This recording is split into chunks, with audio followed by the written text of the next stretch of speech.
Hey, yo, it's me, Pops Van Marmalade, and you're watching the Comics-Related Madness Network. Huh? So come get some. CromCon. CromCon.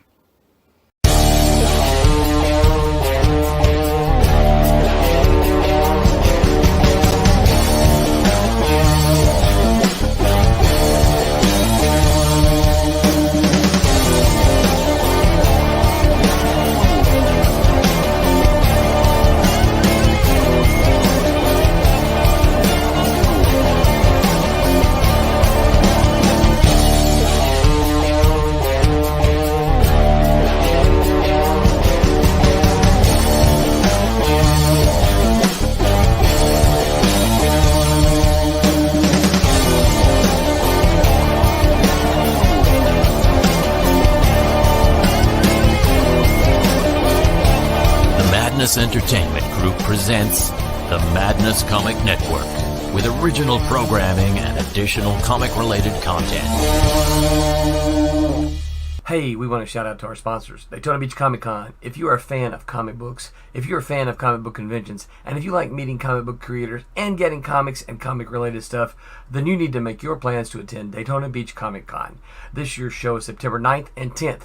Silverline will be there, so you should make your plans to be there too. We'll see you there. If you like comics and find yourself in the Orlando, Florida area, doesn't everyone come to Orlando at some point in time to see the House of Mouse? But when you're here, you need to make it a point to visit Coliseum of Comics, especially the one on East Colonial Drive. They carry Silverline comics, even a limited edition Coliseum of Comics version of our comics. So, when you go, be sure to ask for Silverline Comics and tell them we sent you. OCD stands for Orlando Collector Deviants. OCD, Steve and Trish, they're a family of geeks who promote geek things, particularly those around the Orlando, Florida area. They're big supporters of Silverline, and we think you should be supporters of theirs too. Go give them some love. If you are an independent comic book maker and you need to get your independent comics made, you need to look no further than Kablam Digital Printing. They print our books, and they do a bang-up job. They're not only trusted by Silverline, but many, many independent comic book makers. Head on over to kablam.com and see for yourself just how easy it is to have your comic printed by them. And tell them Silverline sent you. Hi, this is Tim TK, host of That Silverline Show on Tuesday. Join us at 11 p.m. Eastern, 8 p.m. Pacific every Tuesday night as we discuss pop culture and the joys of making comics. Hi, I'm Barb Kilber, co-host of Silverline's Wednesday Wham. Join us each Wednesday nights as we discuss comics, literature, movies, and anything else that may catch our attention. I'm Roland Mann, and I host Silverline's Silver Sunday. Join me every Sunday at 8 p.m. Eastern as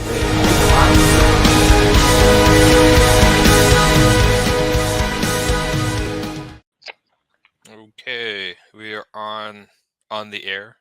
I mean, at least that's what it says. Right. That's what it's telling me. So anyway, it's just me and Jose tonight. Tim TK is feeling under the weather. Hope he gets better soon. And Quentin, I think, has been tied up at life stuff, so he's not going to be able to join us. But that's okay. Me and Jose can hold down the fort. We could talk nerd stuff. I don't think we have any actual topics to talk about tonight except just nerdy things. We might kind of keep this a little short size, like maybe an hour or so. Yeah.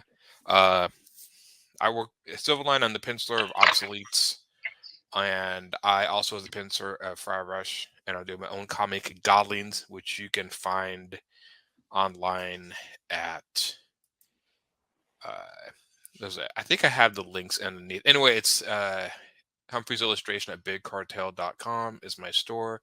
You can find all my stuff there. You can find me on the Facebooks, on Humphrey's Illustration, Instagram, same thing. So, yeah. So, how about Jose? What is your? I am the master of all I survey. That. Or the inker on Obsoletes. Oh, that's right. Yeah. Is some sort of comic book coming out and stuff? Yes, sir. Banners. I am trying to figure out how we usually have a scrolling thing that shows all our stuff at the bottom. I am not the master of this. Hi, am for fan. How's it going? We may not have that up tonight, but you can count down opening clip. Me trying to figure out StreamYard video clips. Seems like it could be an overlay. Anyway, I guess we will.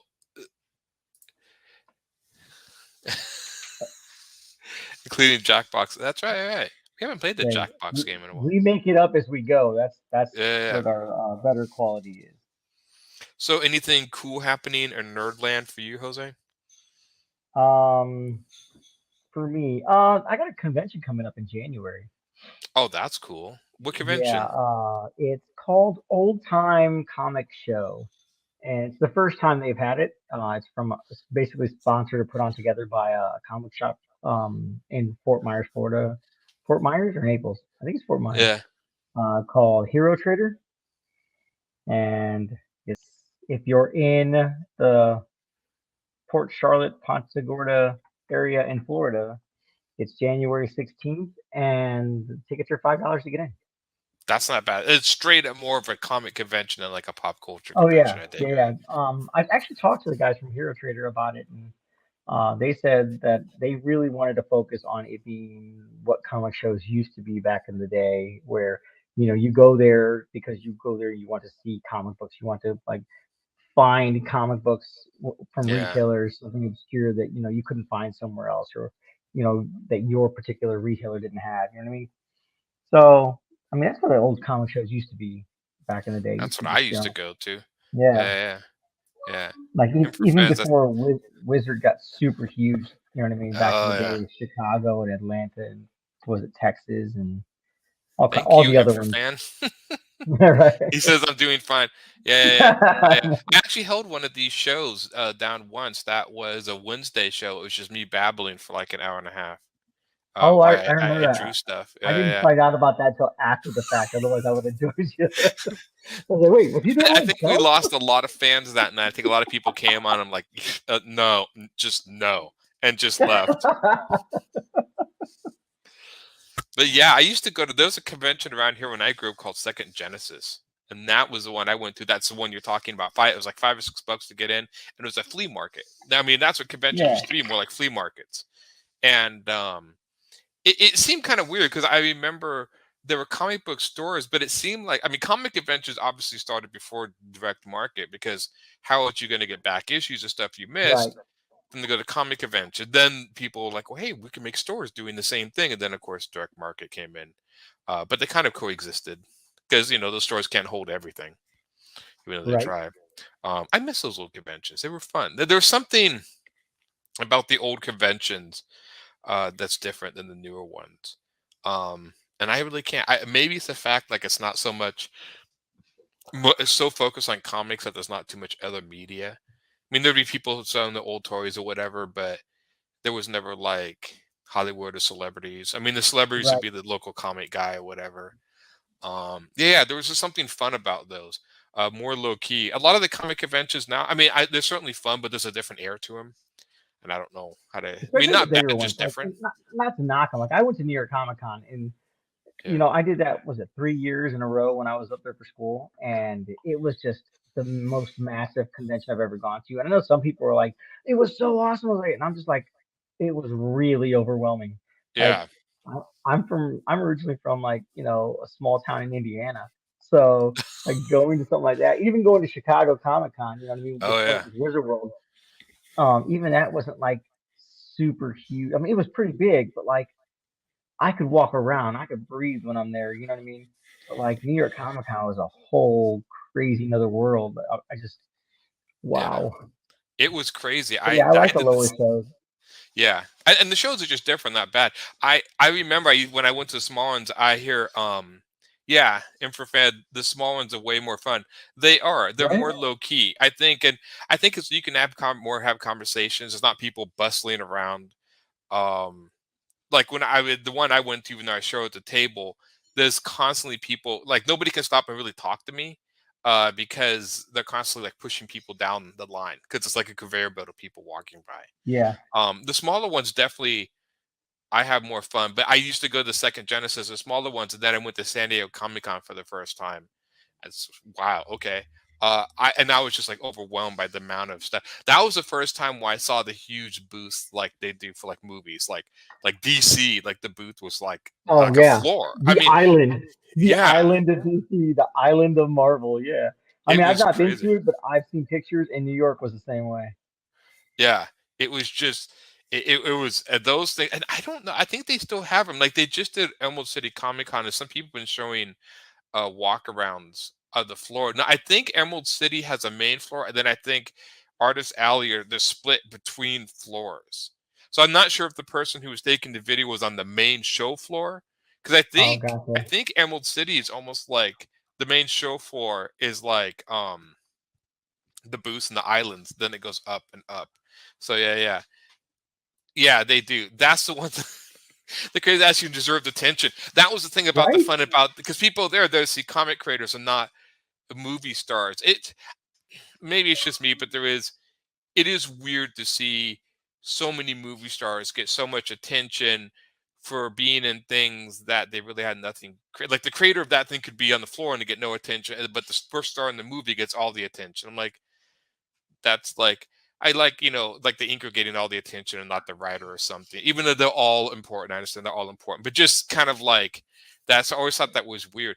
I do remember the oddest situation I had at the Rose City Con. I went there and there was Mike Mignola was there right next to Jeff Darrow. Jeff Darrow's booth, like table was empty, like no one was hanging out with him. Like Mike Mignola had a line.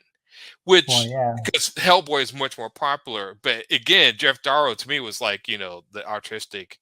I mean, the guy is just like a monster artistic, but it was just so weird to see like the, You Trace. watch your mouth, Hyperfan. Uh, they are tracers. That I when they said that in that movie, Chasing Amy, I actually who was I asking? Like, has anybody ever told that to you out of a joke? I mean, I've obviously referenced in the movie, but has anybody ever said that to you? Because I'm watching that movie and I don't remember anyone ever saying that to an inker. But then again, I've never sat at a table as an inker. I've always kind of wondered, like, is that based on something or was that just made up for Chasing It had Amy? to have been. It had to have been based on something. Yeah, it was just funny. Yeah. Yeah, that's what I mean. He worked on the Matrix and stuff, and like no one sat at it, and it was just surreal. I'm like Jeff Darrow, artistic, kind of god in my. I mean, the guy's like amazing, and then Right. Mike Mignola is an artistic god too. But it was just such a weird dichotomy. And again, I think it's just because everybody knew Hellboy from the movies and didn't really know. I mean, they knew the Matrix. I don't think people realized Jeff Darrow worked on the Matrix as much as he did. I don't think people realize that as much, but maybe they do. I don't know. Probably Very not. interesting. Yeah, it's and I do find it very. When I used to go to Comic Cons, there used to be a section for the pros and then the Artist Alley. Now the Yeah. pros are in Artist Alley. Well, That, they don't that have another choice. yeah, that's I was like, yeah, it's true. Yeah, make it break it dry. It's true. Inkers I can't I make agree the with short. that. I mean, not only because I'm an inker, but I totally agree with that. Yeah, because I've seen people ink some of my stuff, and I'm like, man, and I mean, I've seen Jose ink my stuff, and he's great. That's right. When he's off the camera, he's like, "This guy, man." It sucks. Yeah, I'm obsessed with him. I'm super excited for the new Matrix film coming out. I started watching the new Didn't Jeff, trailer. Jeff Darrow did something else, right? He He's did a still, western. yeah, Dang, he what was it? did Shaolin There's Cowboy. a yes, yes. Yes. That was such a good book. I need to read that. My friend has him to the library. And then I got I knew Jeff Darrow from doing Hard Boiled. That's where I found him. Oh, nice.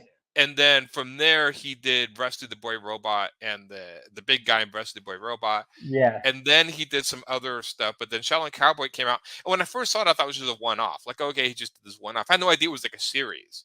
And Yeah. apparently there's like a few books in it. So that's kind of on my list to actually get, if anything, for the art. They I brought didn't out I didn't read it when it first came out. Like I read it after the fact, but like yeah, I saw it and I was like, "Oh, dude, that's awesome. I want to pick it up." And I completely forgot about it. And it was like I don't know, like a year or something like later that I finally like was able to get it and read it, and I was like, "That's pretty yeah. cool." Yeah, it's definitely cool. It was funny they made comic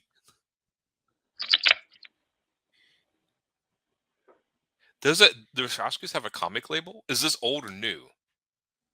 I know they did the No. Burley Chronicles. That was the making of the Matrix. Ooh, really? I didn't know they Burly had. Man Comics. Apparently, it's called Burley Man Comics. I'll have to check this out. It seems like it would be odd that they have not had a comic thing. I mean, they did the anime, which and then some of the animatrix stuff was almost essential to viewing the Matrix. Like those things are actually essential to understanding the whole story. Yeah. For some of it, yeah, I think I can agree with that. For some of it, it was.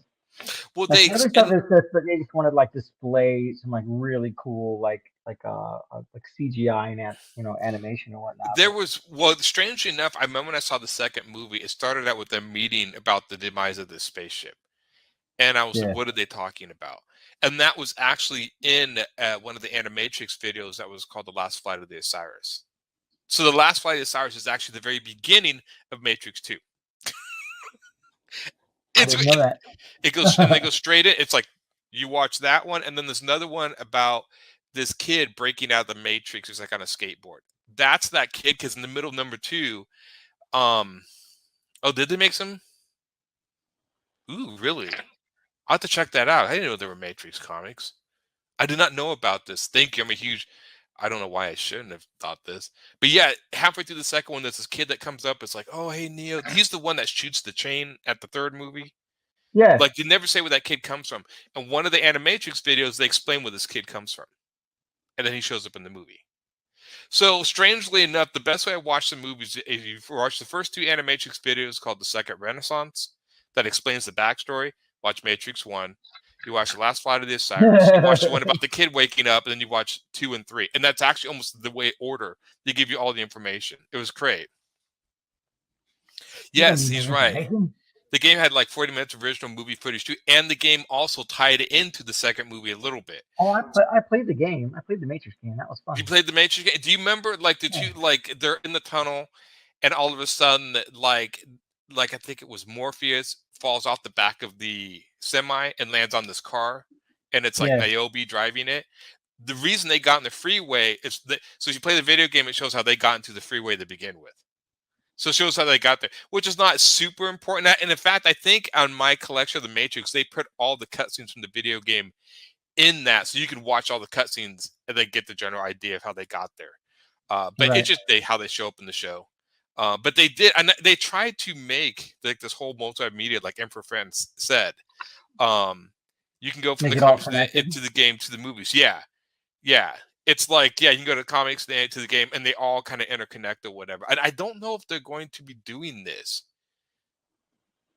Yeah, the Enter the Matrix, you have to pick up the message to Cyrus. Yeah, that's it. So there's like so much more they kind of intertwined or whatever. And I have no idea if this Matrix film was supposed to be um as trilogy or just a one-off story.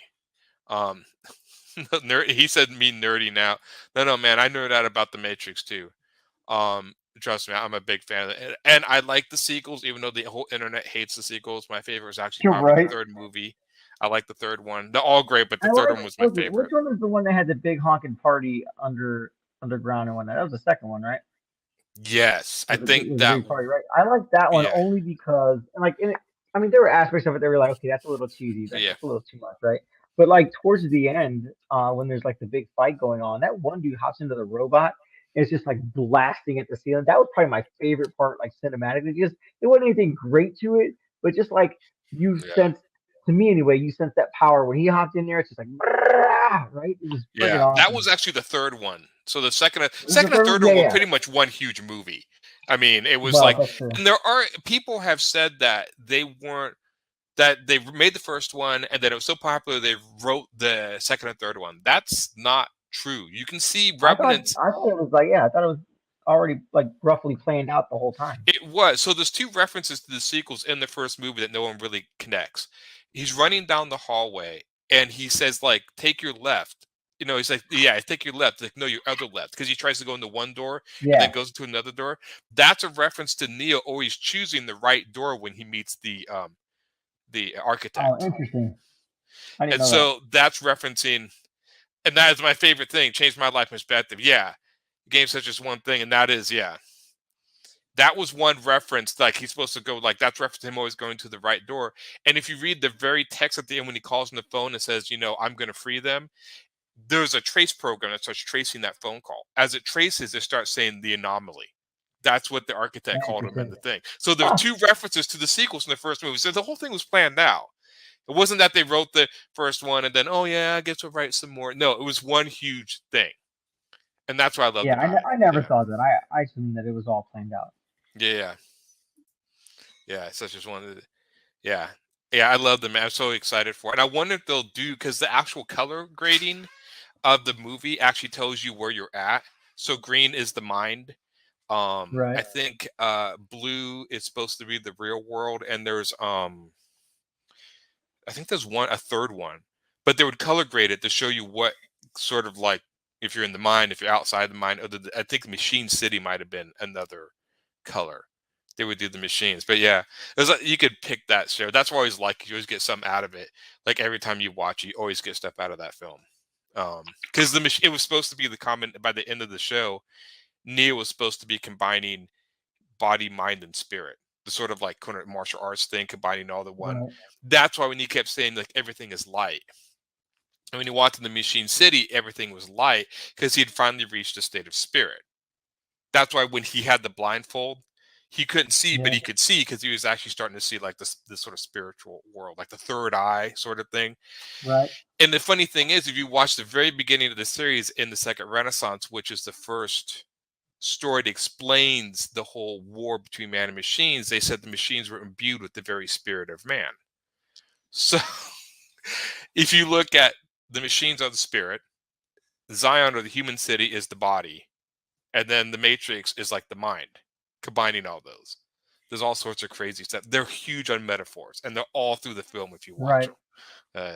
So I'm really curious to see what they do with this one. And I started watching the second trailer, and I quit halfway through, and I'm like, no, I don't want to watch anymore. I don't. I want to be. I did the same thing with was it Across the Spider-Verse? Yeah. Like I think I started watching the beginning, and then it started getting a little crazy, and I was like, okay, I can't watch this anymore. Like I know everyone like trailers are fun, but nowadays I've said it 100 times. They ruin it. They give you. Like I didn't need to know all the people that were in freaking No Way Home. Like surprised me. We all had ideas. We had all theories. Don't show me that. Show me like one villain. Or something. Don't break it. Yeah, the Oracle's. Yeah, that's one theory. The Oracle's bodyguard might have been one of the original ones to create the Matrix. Yeah, I know. Yeah, that out of all the Spider-Man movies, I thought the Into the Spider-Verse, the animated one, is it Into the Spider-Verse? Isn't that what it's called? Into the Spider-Verse, yeah. Yeah, that was like one of my favorite Spider-Man movies I've seen. I actually just loved that art style. I just thought it was. Funny enough, when I first saw, I didn't watch the trailer. When I first saw like the advertisements for it, right? Yeah. I was like, oh, this is cool. I actually read the Into the Spider-Verse stuff. It wasn't called as like Spider-Man Spider-Verse or something like that. But like it had the family, and I can't remember their names now, but like I had the family of people that were Spider-Man eaters. Oh really? I know Miles. And I thought you have to watch. You have to read it. It's pretty cool.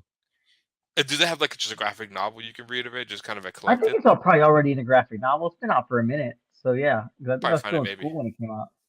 Yeah. But yeah, like I was reading out specifically, I would read it so that I could find out more about this particular family that was hunting spiders in different Spider-Man universes. Oh, that's kind of interesting. And like eating them. And they have like on their wall displayed different masks of different versions of Spider-Man and whatnot because they would eat them for some reason. I don't remember what the whole thing was. But like, because I didn't read it till towards the end. And when I saw the name and the advertisement for Into the Spider-Verse, I was like, ooh, are they going to have these dudes in it? Because that's pretty harsh for kids to watch. Yeah. I wonder if they would do that. They changed it. He said, No Way Home could have gone away with no trailer. That would have been amazing if Sony had said, nope, no trailer, you're going to come see it. And that's true, you're going to come see it anyways. Right. I am probably the only one that I never saw the last Spider-Man movie. For some odd reason, I'm not a big Tom Holland fan. He's okay as Spider. I like Andrew Garfield. Even though the movies aren't great, he was like this. He looked the most like. I just need to watch it. I just don't even ask me why I skipped that one. It's on Disney. I'll watch it. In the Andrew Garfield one, in the first, first Andrew Garfield Spider-Man, the dude that played the Lizard, was great. Yeah, I thought that movie was. I kind of wish it would have gone forward. I mean, I know the second one had its problems, but I thought it was kind of cool. They were hinting to the Sinister Six, and they were going to do all this stuff, and then it Yeah, just kind of went. And I'm like, oh man, they're kind of bringing that back in this movie. I mean, the fact that all the villains are coming through is just sort of work around to throw the Sinister Six in there without calling them the Sinister Six or whatever, right. because like all the villains are coming in. Yeah, yeah. I became. Did you see the whole trailer scene where they think they actually cut Spider-Man's out of the scene? Did you see that? Yeah, I saw someone trying to explain it off like that, and I'm like, I could see that. I'd be curious. I mean, if that's the really happened, I'm glad they're kind of like going to basically not reveal that. It'd be more I'm gonna surprising. laugh if those two don't show up at all, right? Yeah, that was Except for just those who show up, fluke. and I'm gonna laugh my butt off right in the theater while everyone at the end when everybody's like, what the heck? That was crap, and I'm gonna be laughing my butt off. Well, Like the just funny like the thing, was it the end of X-Men? Was the end of X-Men First Class or maybe it was the one after that. yeah, They gave this like after credit scene where it was Egypt and all these people like commoners were like and they had this dude standing on like a building, probably a pyramid or whatever, yeah, and they're all like in for Savanir, and then the Apocalypse. trailer cuts off, right? And then everyone in the theater when me and my wife went were like silent because they didn't know what that meant. And I'm I like, knew. yeah, that's what you clap about right there. Like I'm just making a belligerent fool of myself. Like, yeah, Yeah, that's what I'm talking about. My wife's cracking up. She's like, what is the matter with you? He's like, that's apocalypse. Like that's apocalypse. yeah, Like I yeah. was excited. I've seen Macho Man's bone, so I can't hit slamming the lizard with the. Only if Macho Man was still alive to jump in that show, I would Right? totally be all over Oh that. man. Yeah, How great would that be? that was such a the Spider-Verse one. I'm still glad that they're making those. Didn't the Miles Morales character start in Ultimate Spider-Man? Wasn't that Michael Bendis who started him in that Yeah, I series? thought so. And then because in Ultimates, he was it. I think in Ultimate Spider-Man dies. Not Yeah, and not for, hey, then listen, man. Miles Morales Is came in. that spoilers for people? That book's been out for like 10 years, Yeah, if not yeah, longer. yeah. Like I catch never up. I started to read that series a few times, like from the library and stuff, but there's so much of it. I probably should go back and read it Oh now because yeah. I've heard it's actually. I mean, it's really well done, the whole thing. So yeah. Yes, go back and read it because it was pretty good. I tried to I read the didn't read all X-Men of it. Ultimate I line. caught some. I didn't get Mm, into it. It was okay.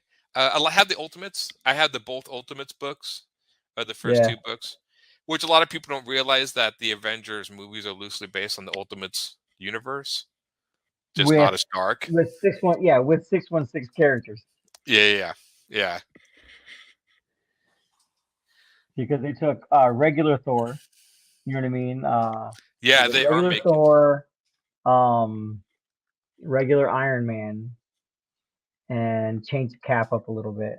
But yeah, Yeah, they basically took regular 616 Avengers and put them into the Ultimate storyline. yeah. So he says, and for Francis, not to mention we're secretly making 2 Spider-Verse movies. I'm so excited. So yeah, they're actually, and now I have no idea if this would happen, but I think it'd be funny. And nowadays, the way they do movies, I wouldn't even put it past it. If they would find some way they combine the animated and live action. Yeah, that'd be cool. I could dig that. I mean, if anything, you can have Miles Morales come in live action. I mean, you could do. I don't know. I mean, they've had so many movies and stuff do that before. Well, Um, Miles Morales has such a huge following, regardless of like even before the like the movie and whatnot. Like he's oh got a yeah, I pretty always huge liked him. following. Yeah. Yeah, I never read much of his books, but as far as like because I was never like I usually read superhero books in the library. So if I get a superhero book, I read it from the library, and that's usually. It's just because of the place to put comics or whatever. Like just collecting comics, I just don't have room. So I'm like, can I like read it and like give it back? And so Right. that's how That's how I I read would read. Gotham Academy. Yeah. I'm like, I just give it back. And but the mouse is it Morales or Morales? Morales. Morales character. I always Yeah. liked him. I loved his costume, the black and the But red. I I thought was think like he's the most. a friend of mine told me he's like black and Puerto Rican. So he has Is like that what he's supposed to be? Okay, yeah, yeah. That's my yeah. that's my understanding. I could be wrong. Don't beat me up, internet, if I'm wrong. Yeah, I wouldn't know. I know. Yeah, the new trailer for the new movie looked great. I saw the first Into the Spider-Verse movie in the theater. I haven't watched it since. I need to go back and watch it. It's been a while. But then it'll be like a new movie to me. Japanese Right. Spider-Man or if only they would put but if they do, he has to make the robot. He That's has right. to put into the giant robot. Uh Have you the ever one seen you're talking about, the Japanese one from like back in the day when you had like the big gauntlet web shooters and whatnot. and I think he actually like he like form a robot that he jumped into the robot and fought things or whatever. I think so. Yes. That Like it would was like the big like a Zord, like a big like Power Rangers Zord. that would be awesome. I would love it. And I don't just for goofs if they actually ever put in the one from the old 70s movies, the one where they would show Yes. him or like put the Spider-Man in from the electric company. Now that's a stretch for all you kids out there who don't remember the Wow. electric company, but he couldn't talk. He had to sit there and just nod his Yep. head or whatever. Oh yeah. That's why And I he was would first he would introduced to swing Spider. in. Yeah. You never see it happen. You just see the landing. You never yeah. And it's funny too. The emissary is that what he called himself in the Japanese one? Wow. He called himself the emissary of hell. Yeah, I remember the electric company. I think it's the first time I saw Spider-Man, and then it was Spider-Man and his amazing friends. Yeah. Yes, the lens, because the lens were like they had some sort of weird like texture to them or whatever. But yeah, the old.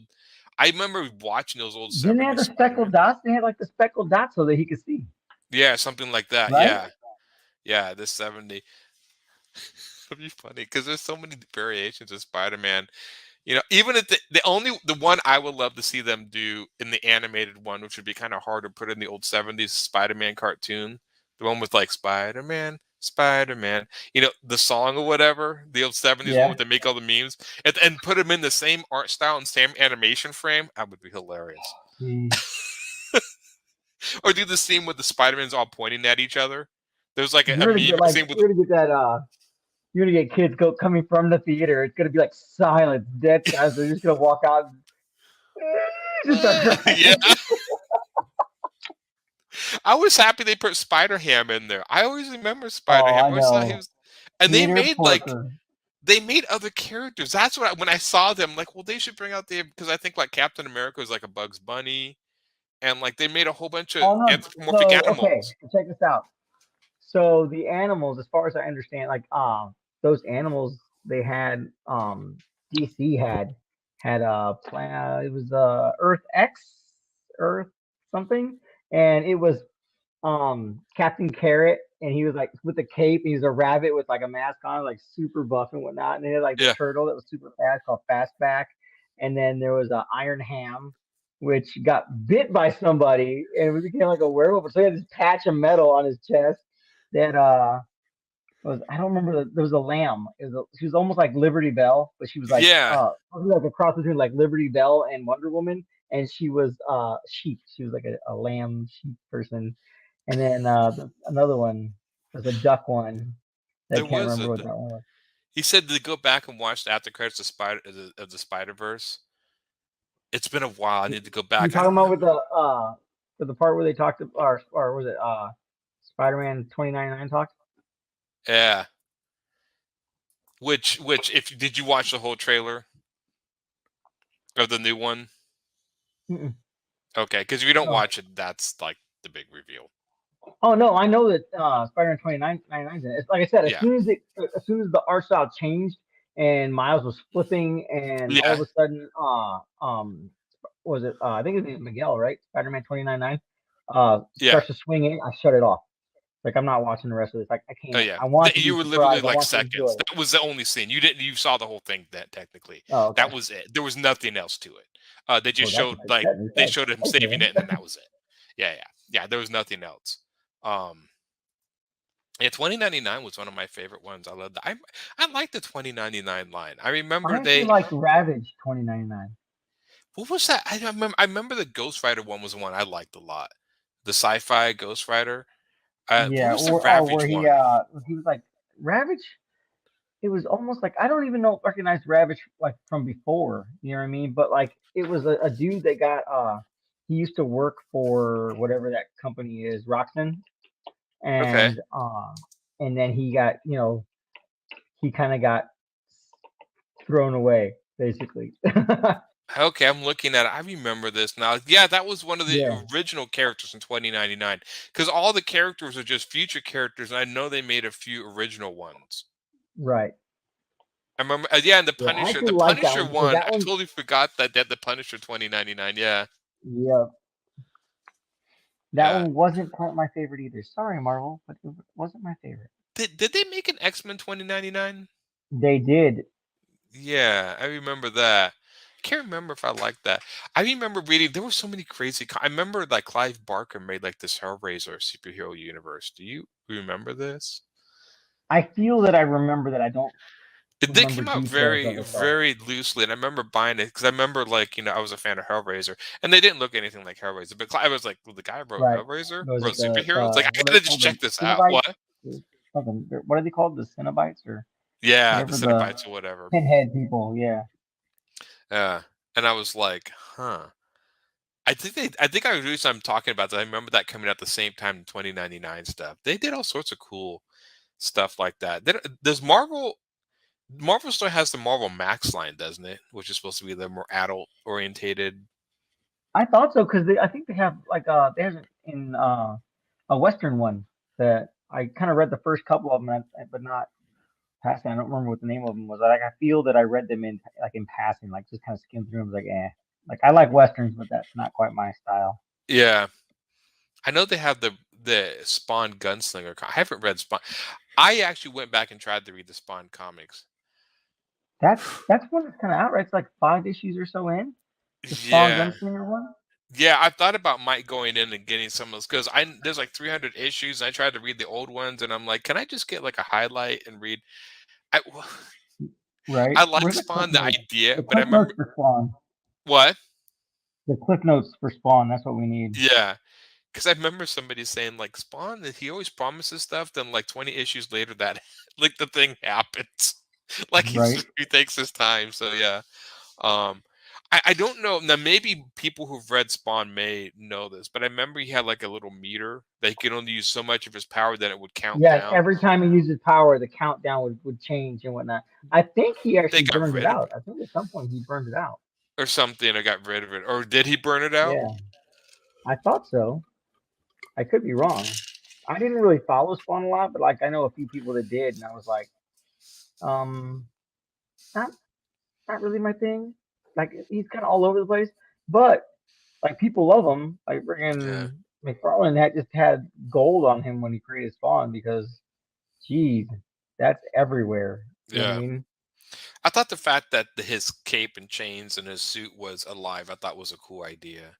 Um, Yeah, I know I never liked and I think I think it's actually I don't know if it's I think it was the second. I think there's a new look for Spawn, but he had like this club foot in one of his looks, and like this big like he yeah. was. Like, the boot was really big on one foot. I was like, I was like oh, that just looks dumb. I like the original one, but and I thought oh he's not gonna get rid of it, but then we kept that forever, and I'm like no, I don't like the big boot thing. yeah. Yeah, I wasn't.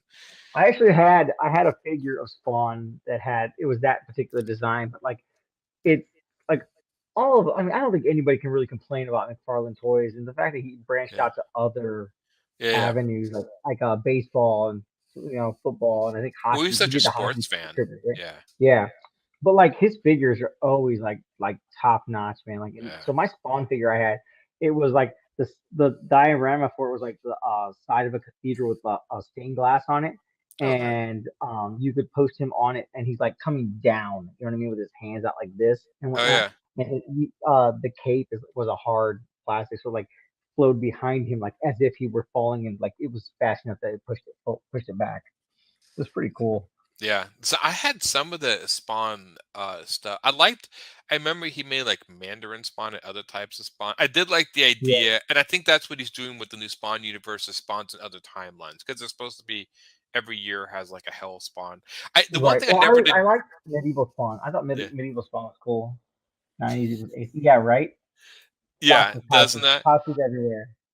You know that's the one thing I never. Maybe I'm wrong. They put all the pouches and they never had any of them take anything out of the pouches. I'm trying to honestly think, like, I'm trying to remember, like, did they ever show a scene in any of the comics where somebody's flipping over, like, the leg pouch? It takes something I can't out. even. Yeah, I don't even I know. don't I've think they never seen. did. I think it was just, like, what did they carry in there? Like, crackers? For I snack know. time? Was it a few years back? As a joke, Rob Liefeld created was it Pouch Man, and it was just a guy made completely of pouches. When it originally came out, it kind of, like, made sense. I mean, you took Batman's idea of pouches to to its kind of logical next step, but then it just became the thigh pouch. I mean, they Right. still draw Spawn with the thighs pouch, which always seemed weird that his costume would create that. But I, I always thought Spawn's costume was a little too superheroish to be a hell Spawn. I always thought he needed to look more hellish. I Right. never got why he's got the cape and the tights, and I'm like, yeah, but it's supposed to be from like the depths of hell. Like maybe I don't know, maybe Satan really likes comic books. I don't know. I mean, it was a little I was a little like, that's kind of it kind of because he would take out the mask in certain scenes and he'd be grotesque and and rotting or whatever. I'm like, yeah, but it kind of kills the whole scene when he's got a cape flowing in the Isn't back. there like when he tried to use his magic? If I remember correctly, he tried to use his magic to make himself look like his normal self. He came out looking like a white dude. He did, which I thought was funny, and it's like the ultimate insult to his original character. That's what I was thinking. See, I think it's like peanut butter cheese crackers. I think that's what they keep in the pouches. They keep snacks Right. because you never see them. I mean, Gotta carve up. yeah, that's right. Because you always see them out like hopping buildings or whatever. You never see them stop for a snack time. And they got to get hungry or out of breath. Like you never see Batman stop in a building and like dump a water bottle over his head because he's kind of hot and stuff. Right. I still, even- I still, the one thing they know. What was the There was a guy I saw this, yeah, and you can find these as documentaries about real life superheroes. And there's one I saw years ago that did various stories about supposed real life superheroes.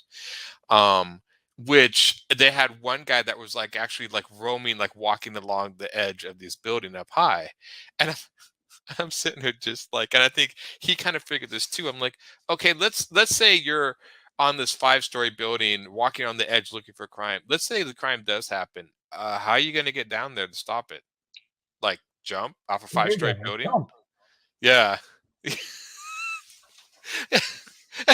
So he's like I can see him saying like, "Stop, hold still," and then running down all flights Right. of stairs out the back. Yeah, time for hot peanut butter. It is. That's what I'm thinking. I had a guy I know write a comic where the superhero guy was on the roof and he's like, crime is afoot, right? And so he runs to go downstairs and stop Yeah. crime from happening.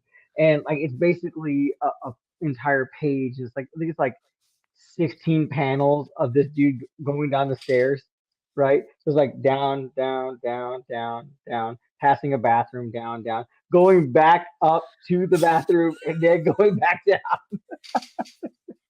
There was an old anime where, and I don't even remember the name of it, but I remember there was a scene in there where it was like some giant robot. You know how they did in a lot of the Japanese anime where the robots launch out of the thing or launch out of the Yeah. water? He just goes running down this runway like at full speed in the robot, and he's just like running down. I remember one of the guys in the control center was like, "Is that how he launches? He just runs down the control center." And like the lady who controls the landing pad, she's like, yeah, he does this all the time. So he just like basically runs down and like jumps off for his big. I'm like, okay, that That's was hilarious. pretty That's funny. like was it the Robot Chicken Star Wars thing where Darth Vader's like choking someone and one person just turns and looks and he's like, hey, just go with it. Like he does it all the time. Okay. Like So he's not actually doing yeah, anything. yeah, like Darth Vader's doing this and this dude's like it's like just go with it. Like he thinks he has powers. And so he's like, okay. Ah, ah. It said, "Do you remember the Spawn parody comic Spew?" I do remember this. I don't think I read it, but I do remember this. Like his cape got wet in the rain, and it was so massive the weight pulled him. I I feel remember that I seeing the remember cover that, but I never of read it. Spew, but I don't remember reading it. But that's hilarious. That reminds me of the original Tit comics. Did you ever read the Yeah, original Tit comics? The cartoon was funny, but there was some stuff they did in the comics they couldn't kind of do in the cartoon. And one of them that's they the same did with the the Ninja whole Turtles.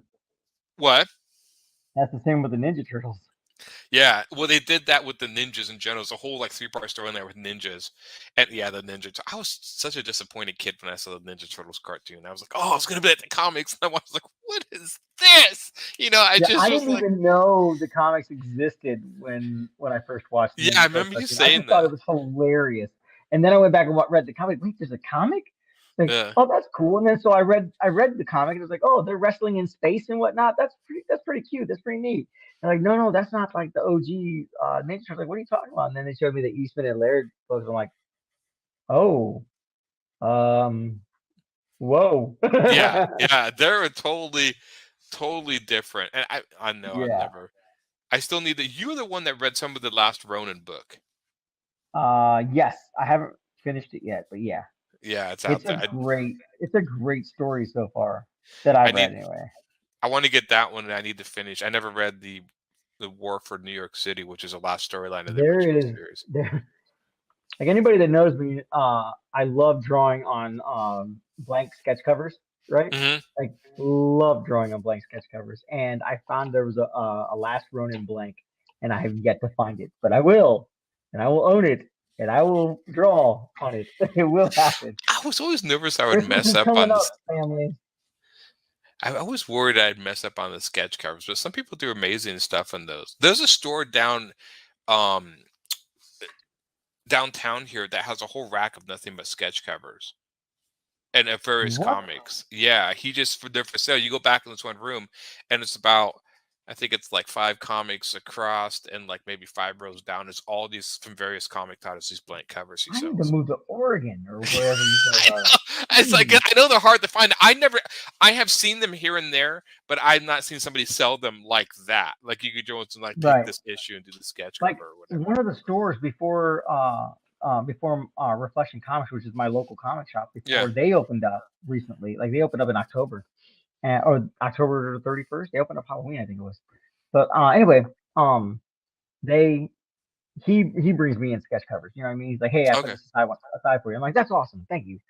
But like, I would go to another shop and I'm like, hey, you're a bigger shop. You've been here for a minute. I know you get sketch covers in. Yeah. You know what I mean? Do you have any? Where yeah. Oh, as soon as they come in, a guy comes in and buys them all. I was like, okay, I can't hate on someone for that. Yeah. But would you be willing to put one aside for me? Yeah. Yeah. Yeah. I'll come pick it up, knowing you're going to get another buyer, another artist to come and buy sketch covers. Wouldn't you order one more? Or order a Like, few more. Yeah. put my name on the list. Like, listen, I don't care what it is. Honestly, I'll draw something on it. Yeah. Yeah. Like, I just love drawing on sketch covers, and I'm like, can you just put one up? Oh, we don't do that. You have to come in for that. I'm like, really, dude? Like, I drive like 45 minutes away to come here and ask you, and I'm willing to do that to buy comics. I used to drive an hour and a half away to go buy comics, and I would Yeah. stop by like I'd go every 2 weeks, and I would drop like 50, $60 on comics because I had a pull list. I had stuff Yeah. that I wanted. I would listen. I'm gonna be here. I won't be here every week, but I'll be here at least every 2 weeks to pick my stuff up. I'm the Yeah, like only you comic could help me out. collector in the history of comics that never had a box, and I don't know why.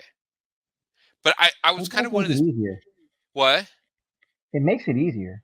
It because I was always the person that wanted to go in, and there were some series I collected, but I was always into looking for the new thing, the new crazy thing I didn't know about. Oh, That was always I still did that, more what I was into. Yeah. but I always wanted to guarantee that I got my Detective Comics. That I Yeah. got.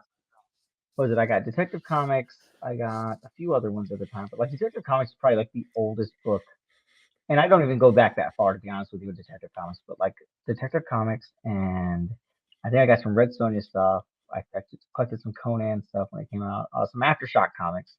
Yeah. that I thought were pretty cool. You know what I mean? But yeah, but I'll always go in, and if there's a new issue of something out, like first issue of blah blah blah. I was like, oh, let me check it Yeah, out. yeah, yeah, yeah, Like yeah, I'm definitely. all for reading a new Yeah. book and falling in love with something new. I'm always doing that, checking stuff. Now, do you still collect any series regularly, or have you stopped doing that? Oh no, I still collect series. Yeah. Oh, okay. Which series do you Mostly collect? Detective Comics. Yeah, yeah, yeah. um, that's debatable. For the longest time, I collected like everything that New 52 was putting out. I'm a huge DC fan. I love DC. I thought I the don't New like what they're 52. doing. I'm not gonna get into their politics and whatnot because Yeah, but the books and some of the stories are just making me kind of like, okay, they're not that good anymore. Like stories used to be pretty good, and they're not. yeah. But like I'm starting to pick up some new stuff. Did you read Uh, the black, was it Black Metal or the Metal Death Metal. Death Metal? I never read those, but I heard those are really good. I actually circumvented that completely. Oh, did you? Because a lot of Yeah, people like really like that. I never read it. I would just assume I would. Again, this is stuff I'll go to the library and read it. I haven't right. been to the library because I keep actually buying new comics and stuff. I have quite a few of them. I don't think it's all of it, but I have quite a few of them because Pete couldn't take them back to England with him, so they ended up at my house. So thanks, Pete. Yeah. And Pete, if there's anything else you need to send our way, just let us know. I know, right? Yeah, yeah. Yeah, I collect I like the Black Label series. They have this I'm a huge Yeah. Wonder Woman fan. I have like Oh yeah, Dead Earth. Dead Earth. Yeah. And I That have was like a she's probably my favorite superhero. And I went back and collected a bunch of omnibuses, like George Perez's run, yeah. I John was say Byrne's George run Perez and did a stuff. huge run on Wonder Woman.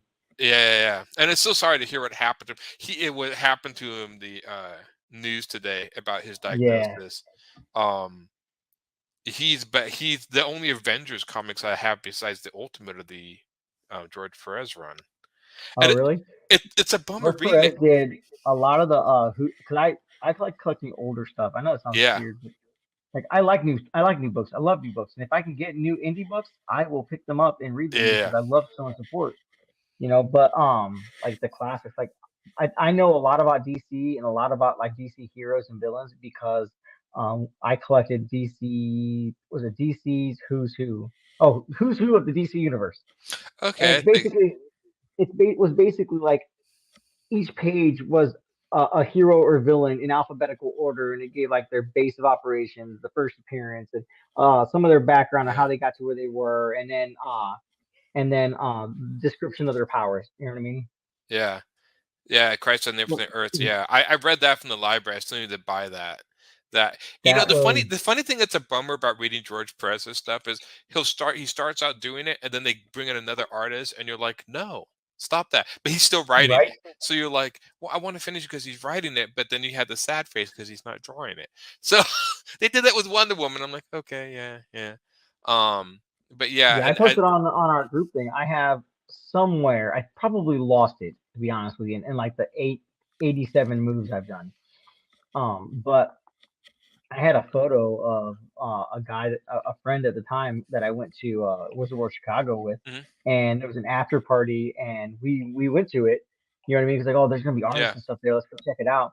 And we saw George first time. Bro, that's George Perez. That's George Perez. Let's go say hi. Let's go get a picture. yeah. He's like, yeah, okay. So we know there's like, hey, like George, can we take a picture with you? You and my friend. And he's like, sure. So like, he put his arm around him, and right before I snapped it, George turns around and gives him a kiss on the cheek.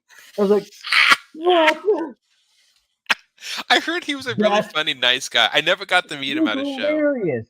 Like I've only met him like I think maybe twice, and like it wasn't even like, oh, I met him as a fellow artist. It was like I met him and I fanboyed out like, man, he's Yeah. good.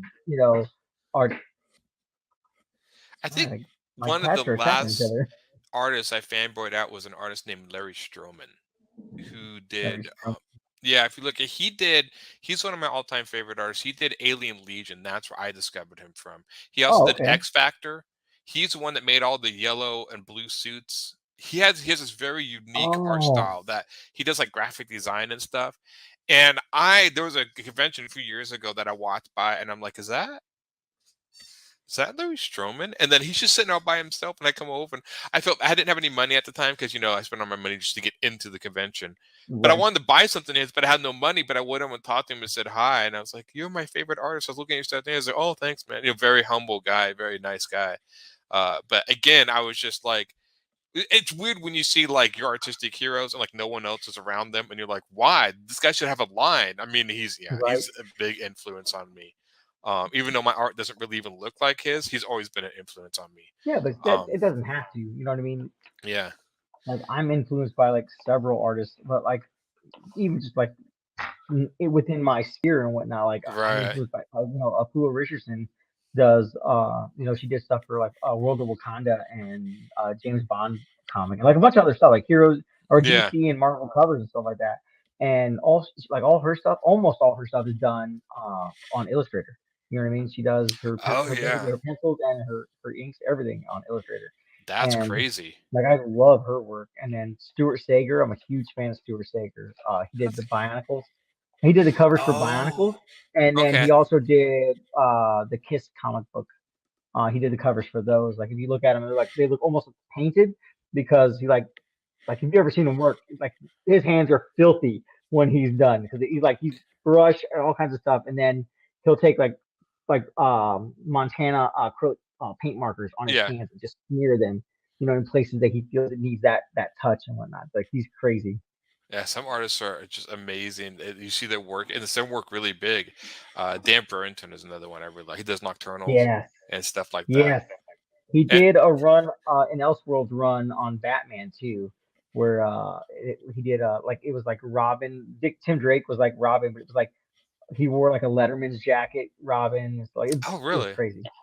Yeah, Yeah, it's really good. I don't remember he's what the it was called, one but it was a great artist story. that I met twice at a convention. Was funny. So the first time I met him, he was either having a bad day or something. He was very grumpy. So I had him sign a book, and he's like, "What do you want me to draw inside?" And I'm like, "Well, the Gun Witch." And he's like, "Of course," because everyone likes the Gun Witch from Nocturnals. Right? I like it. I mean, it's a cool character. I mean, there's other characters, but he's like, "Okay," and he signed it. And he was talking to some other guy while he was drawing this for me or whatever. It's like, "Here you go." So he just kind of came off as this kind of like, well, kind of a jerk or whatever. But whatever, I got my book signed. I met him a few years later, and it came up to him. He was like the nicest guy. Oh, hey, it's like, can you sign these hardbacks? I have Nocturnals. Oh, yeah. Sign him. He's really happy. And so, like, yeah, don't ever take the first impression of your creators at like face value because it could just be Right. whatever's happening that day. Super nice second time. So I'm like, okay. Not that he really like, obviously he was, I would interrupt him in the conversation, was could have annoyed him. He was having a conversation with somebody else. Speaking of weird news, you Batgirl and read Robin Thrill Killer. That's what it was called. which one? Oh, Thrill Kill? Batgirl and Robin Thrill Killer. Oh, interesting. Yeah. You read Battle Chasers, right? Yes. Are you a fan of Joe Mad's work at all?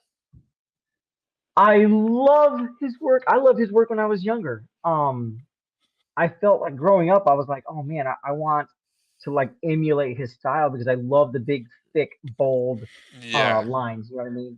On his pencils, like he penciled cleanly, and it was like very beautiful, bold lines, very much like um uh Ed McGuinness. You know what I mean? Ed Yeah. McGuinness has a bunch of like really, really nice, clean, bold lines. And the problem is it took forever for him to get a book out. I know it just took forever. So strange enough, the news is not only is issue 10 of Battle Chasers actually coming out. What are the odds? The book's done. Apparently, it's being shipped. Another artist, not Joe Madsen, but the other artist just is great. So I was reading this article and I'm like, okay, yeah, I know issue 10 is coming out. It's great. And then we're working on issue 11, and I'm like, Joe, just end the series. Don't try to do ongoing. Just end it. Right. Even you got another artist, just end it. But halfway down, it had this little paragraph that says, yeah, it looks like the guy who made the John Wick movies is really interested in making a Battle Chasers live action show for Netflix. And I was mixed feelings on that. I'm like, well, I could see Wait, that working, but if you take Joe Mad's art out of Battle Chasers, is it really Battle Chasers anymore? I don't I see don't know. Who would they get to play Red Monica? Red Mike. Dolly Parton. I'm I'm throwing. just saying. I mean, I could list a couple of people that I think would be great. In fact, I think one of them has actually dressed up as Red Monica before. But I just think if they're going to do a Battle Chasers, they should just do away with live action, just make it CGI, like that new Yeah, Arcane that would be series or great. something. Keep Oh, the have you art played that style. game? Was it Battle Chasers Night something? Night Yeah, Theater Night something? Like I played like I think I put in about 2 hours onto that game, and yeah. it's very much like old school Final Fantasy, but it's So a yeah, what I blast. liked about Yeah, it, the artwork's amazing. which kind of goes, it's kind of funny because I remember they asked him, like when the Battle Chasers were being made, like, why are you so late? And I guess he spends all his time playing Final Fantasy. He was addicted to video games, That's what and I heard too. so Oh, now new that Final Fantasy it's came come out. full Great. We're not circle. gonna get a book. Right, and so it's gone full circle now. Battle Chasers is the very video game that he was addicted to by making the comic. I'm like, okay, this is a trifecta here. But yeah, I like the guy. He actually, his company brought out another game. I think maybe connected to League of Legends or something like that, or something that I've never heard of. Isn't Same that art what style. Isn't Arcana? Arcane. You're right. The Netflix Arcane? TV show. Isn't There's that based off another. of League of Legends characters? Yeah, and I watched 2 episodes of that. I like it. I actually like it so far. I just think if they do Battle Chasers, just do, because I'm just thinking like, well, okay, there's so many things in Battle Chasers that one, yeah, the Red Monica, who's going to get that, and if that's not going to be like, you know, all the political people running out for that character alone, I'm um, just saying, if they want to do it justice, they just need to hire my friend April Hunter because she would fit it perfectly. just perfectly. Yes, Maybe it did. she's Actually, I super was wondering how they're going cool. to do She's hardcore. like Calibretto, the big robot. Like, how would they do that? I mean, he would be completely CG. I think they would do that the same way they did, and I don't follow the manga or the manga. I don't follow the anime, but like the way they did the little brother in um Full Metal Alchemist.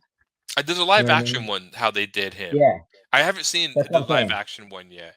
I could see them doing it, but again, if 'Cause you're I'm gonna bring, pretty sure that was CGI, but it wasn't like, CGI, you get a lot of like, I don't know, it's almost like a shine on it that you're like, okay, yeah, that's right. But this was like even the metal of his armor and whatnot did not seem that way to me. It looked very, to me it looked very like muted. muted and So rusted. it was pretty, yeah, it was pretty Yeah, cool. I was curious. I was surprised. I don't know why all this Battle Chases resurgence. Like, I mean, it was a cool series. I just assumed that would be the end of it. I mean, I liked the character. Again, I was more, inspired by the art. It was so. I mean, to me, if they want to make a show based on one of those fantasy comics, they should do the comic Telos. Did you ever read Telos? Oh yes, I loved Mike Wieringo's work. Yeah, Loved it. I'm Like like, that's the full story. I'm like, just make I that was like into a half show. mad and half sad when he passed away, but I was Yeah, like, oh my gosh, like like just he make had a that into a TV fantastic show. style. Yeah, I love that book, and I read some of the sequels, but I love the fact that it was an ending. It was just a closed story. I mean, you got to Yeah, the end, it was like, yeah, yeah, that was a great book. Like I look yeah, forward to picking that one up every time it came out. Like I even put away Detective Comics if had a choice between that or Tellus. yeah, yeah, yeah. Um, Telos was, and I collected both of them. I still have my original hardcover, and Nice. yeah, I still. But there's a few other. Yeah, did you ever read the comic called Skull Kickers? It's No. it's a relatively newer one. You might like if you like fantasy comics. That kind of gets meta at the end. It's sort of weird, but there's about 3 graphic novels of it out. If you get it from the library or something, it's worth it. If you like that sort of like fantasy type comic, I thought it was pretty good. I like fantasy comics. There's so few of them, it What you say? seems. It's called Skull Kickers. Yeah, and it's pretty funny some of the stuff they do in there. Kind of a humorous fantasy comic, but I liked it. I like the artwork in it. Um, but yeah, I don't know. I was just so I weird to like. hear. I was also reading a book called Barbaric. Oh, That is a funny book. what It's what book is that? so it's about this barbarian who like loves to go and kill people and just creep like Yeah, just rend flesh from bone. And he was on a boat, and these 3 witches cursed him that anytime someone asks him for help, he has to do it. Like he's compelled to have to help them.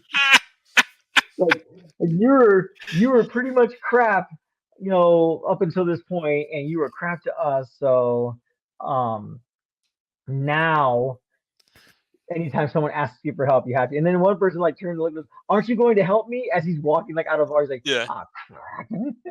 Like, yes. And then it makes it even funnier that his axe talks to him, right? His axe is like a double-ended axe, and one end of it is like the metal is shaped into that of a skull with like a big mouth and like teeth. And every time his axe drinks blood, so every time he like hacks people and whatnot, his axe is like just immensely happy.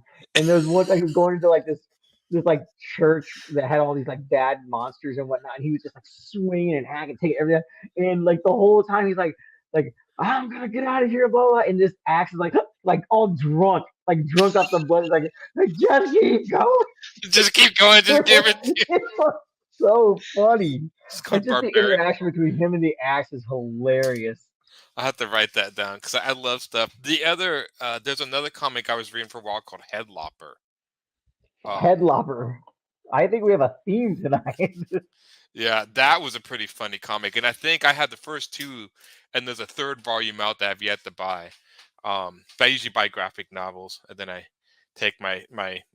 I always get distracted. Like I want to collect something, and then some new series will come out, or I'll go wander. I love completed works, like anything. Like I bought the Luther Strode series because it was the complete thing. I'm like, okay, I'll sold.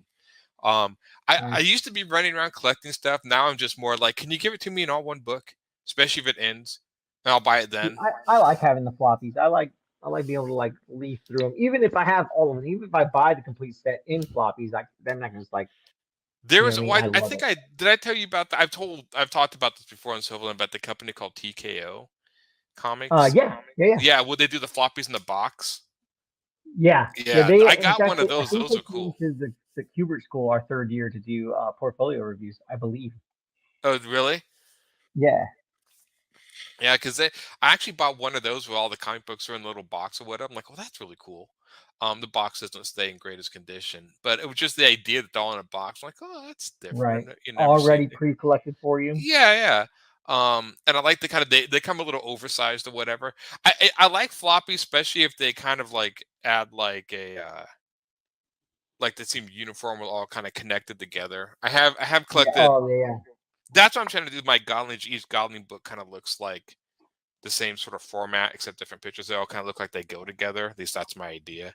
Um, yeah, I haven't collected. I think I collect more graphic novels and stuff now. I do read some stuff online. I don't read as many online stuff just because I don't like sitting at a computer and reading.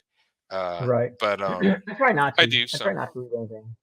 Um, but like if there's something out and it's not my usual. Like I think I read the first issue of Mary Shelley Monster Hunter online, Oh, okay. and I and it's basically about Mary Shelley and the The reason Lady why from I guess the reason, Frankenstein. yeah, yeah, the reason she wrote Frankenstein was because she actually went out and found the monster. So like it was really neat. Like, but it's like the artwork is very like I don't want to say eclectic, but it's very different. You know what I mean? It's Yeah, there's a lot of red. Like it's just a lot of hues of red and some other colors in there, but like the coloring was very simple, but it was effective. You know what I mean? yeah, But yeah, I read the first issue of that online, I think, and then I was like, okay, I've got to find this book. Like I want to keep reading the rest of it. So I ended up like I think I ended up going to my comic shop and I talked to them about it and at the time, and he's like, oh yeah, I can get that in. I'm like, sweet, make it happen. yeah, yeah. I keep going to the Indie Planet. That's kind of what I go to, which is connected to Kablam, which apparently we have somebody who works for Silverline named Tommy, who's co-owner of Kablam, or some sort of, I don't know, I don't insert plug know, here. right? I didn't know Uh, we had a guy. I know we have an That was inside interesting. guy. We're connected. We're But connected. we are connected. But I go to Indie Planet now and just hunt down all these random comics So I at the looked into fantasy that section. this week because you mentioned it last week, I Yeah. believe. Like I haven't navigated much into it, but like I was There's a like, oh lot. So it's kind of like yeah, pick genre, like fantasy or sci-fi. There's a lot of stuff that's like, it's okay. But I found some stuff in there that like there's one guy called like The Edge of the Sword or something. And I bought the first comic as 4. I need to go back and buy the other 3. But that was great. And I'm just sitting there going like, where did this guy come from? I mean, there's some independent right, people I find there. I'm like, why isn't this person working like in the industry proper? I mean, Yeah. So that was impressive, and I have a bunch of other coming uh in the mail and stuff. But yeah, there was another artist. I think her name is D. I don't know if her last name is Fish or she goes by D Fish. She did so, and her art reminds me a little bit of Arthur Adams and stuff. She's really good That's cool. artist, and she did a comic called, I think it's called The Well Keeper on there, that was really well done. And so I think I got that one. I got that. I buy in digital, sometimes I buy in physical. I try to buy physical when I can, but it's always kind of fun. I still go to comic stores, but just not as much. I go in. I've been so I have been out of comics enough that now when people talk about the newest artists and stuff, like I don't know who they are. I feel bad. Like some of them, like I know Sean Murphy, but there was this Donnie Yates. Am I getting that Yeah. right? I don't know who that is. Is Kate. Kate? Johnny Is he Kate. a writer or is she a writer? Is it a he or He's a writer. It's a dude. I think it's a dude. Yeah, yeah, pretty sure it's a dude. Yeah. yeah? We're sorry Sorry, out Johnny. there, Donnie. If you're out there listening, we're sorry. Yeah, I've heard your name come up, and I was like, "Oh, is a writer?" Whatever. So I don't, because I haven't read proper like the mainstream DC superhero stuff in a long time, especially since COVID. I couldn't go to Actually, the library. I haven't done it in according a while. to our friend Wikipedia or our friend Google, comic book writer, artist, and podcaster. Podcaster. Okay. Yeah. I Ah. know he did he just did what's the new book he did? Like give me a minute. Because I kinda heard people giving him crap for it, but Yeah, then just work better outside the after you mainstream. I read actually like a lot of the artists who work on mainstream I like their projects outside the mainstream better than the mainstream stuff a lot of times. yeah. Um, so there was an artist, the guy who did Luther Strode, he's an artist, and I got to figure out what else he's done. Very unique art style. His name is Trad Moore, Tradd Moore, and his art style is alone worth it. This is a Luther Strode thing. I'm sure people have seen it before. Um, but I finally got the rate. It was good. There was some stuff in there they didn't really explain. I kind of had to infer, but the artwork was worth the price of admission alone. Trad Moore, he actually ended up Oh doing wow. Ghost Rider. Would they relaunch Ghost Rider where he's driving the muscle car? I think he Yeah, was the Robbie first Ray. artist for that. And then I'm not sure what he did after that, but I think he's still around. His stuff looks um like it's was it Fist of the North Star? Yeah, doesn't it? And this, I mean, the Yeah. whole Luther Strode is like one big fighting kind of kung fu fighting comic, which I thought was pretty Yeah. cool. Yeah, definitely interesting. And I'm always like new artists that I don't see before. Um Especially when stuff breaks out or whatever. I honestly haven't been really impressed with a lot of the artwork that's come out of the mainstream lately. There's some artists that are good, but I don't know. Maybe it's. I know Roland's talked about. He thinks a lot of the artwork nowadays in comic is overly rendered, and I don't know. Maybe that's a problem with it, but Well, I feel that a lot of artists are like either left or got canned from like yeah, it's not even really big two anymore. It's like kind of big three. It's been a big three for like a minute if you count Image and whatnot, yeah, which you should because Image is huge. But like yeah, like a lot of artists have gone off to do their own thing because for whatever reason they don't want to work with the bigger companies, yeah. and And that's I'm their not own sure. personal belief. That's their own politics and whatnot. But I don't know if it's it's like politics. I don't know if I've it's been a just. huge fan of Ethan Van Sciver's work. Yeah, And I know people are like, oh, yeah, blah blah blah, comics. yeah. It's like, yeah, but I can't deny that the dude's work I feel is really good. Oh yeah. I And mean, I, this I love regardless of watching him put his detail in. yeah, regardless of his politics, he's definitely a talented artist. There's no getting around Right. that. Um, and he did stuff. I think he did like he started going into more just doing covers. Like he did interior work, and then I think he just more went did covers for the mainstream. Became more of a cover artist. And I think he's back doing interiors with the Cyberfront, but I think he was doing covers Yeah, more. but that's all his own stuff now. He doesn't do anything for anybody Yeah, he else. doesn't It's do all his anything. own thing. He doesn't. Yeah, he doesn't need to. Which kudos for him. We should all be working on our own stuff. You know what Yeah, I mean? and hopefully it goes more that way. It is definitely interesting in this industry that more pros are doing their own stuff. That it used to be people do their own stuff to break into the mainstream, but it seems like a lot of mainstream people are just kind of going back and doing their own stuff. Uh, Right. I think Image kind of opened the door a little bit for that. Having like sort of a company that you can own your stuff and publish your stuff. They were like, well, yeah, if I can go through that and put the Image name on there and stuff. And so Right. yeah. Um, I'm always hunting down. The ones I hunt down the most are independent comics like we do, like on the internet, like not connected to any company except for Silverline, of course. Yeah, there's a few I've done. Like I am new to the whole crowdfunding thing. Like that, Yeah, like I've seen it. I've watched a few things here and there. I've never quite understood it. Not sure if that's something that I can manage on my own, but like definitely like I've been paying attention. But like I just recently, I mean mine is Christmas special stuff, but like I just recently actually like backed a few things that I yeah. never backed before. Like I backed Painkiller Jane, Oh yeah, Amanda yeah. Conner and Jimmy Palmiotti. That was an old Fantastic. comic. It's great. So the comic's been around for a minute, but like Yeah. they're putting out another trade or graphic novel for it. Okay. And then I did another one, and I'm at a loss off the top of my head right now. I had to look it up online.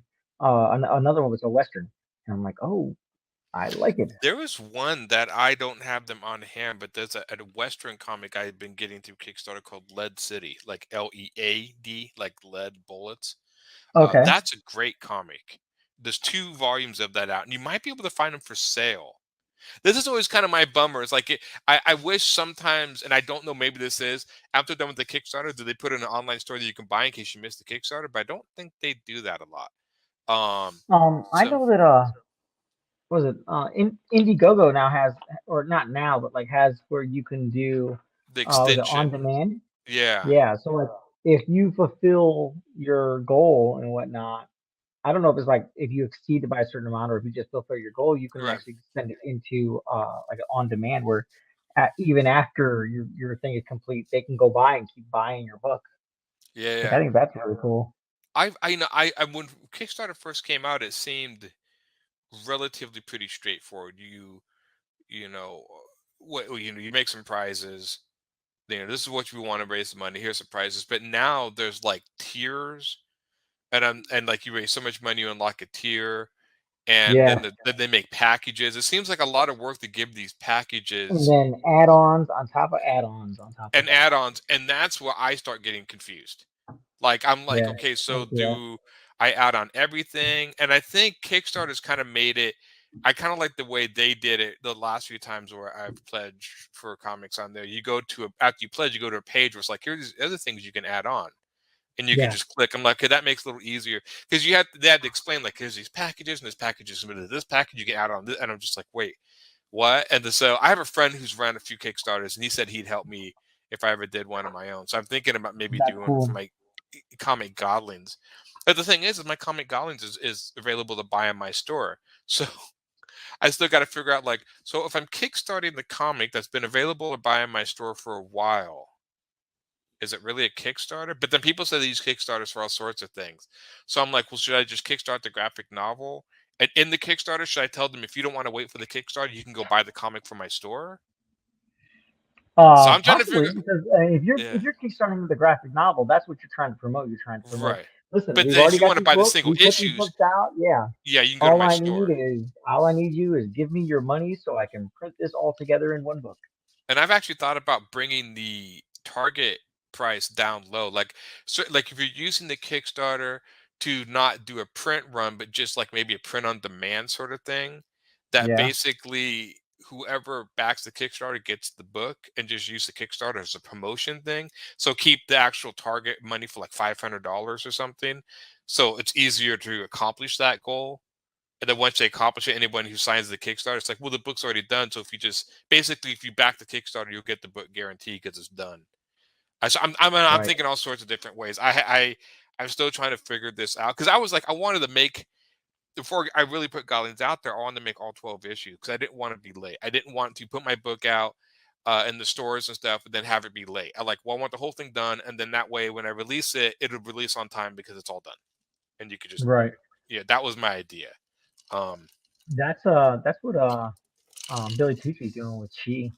it was He's like, oh, I plan on I'm going to kickstart this at the beginning of the year, and I plan on doing 4 Kickstarters, and the books will be done before the Kickstarter even starts.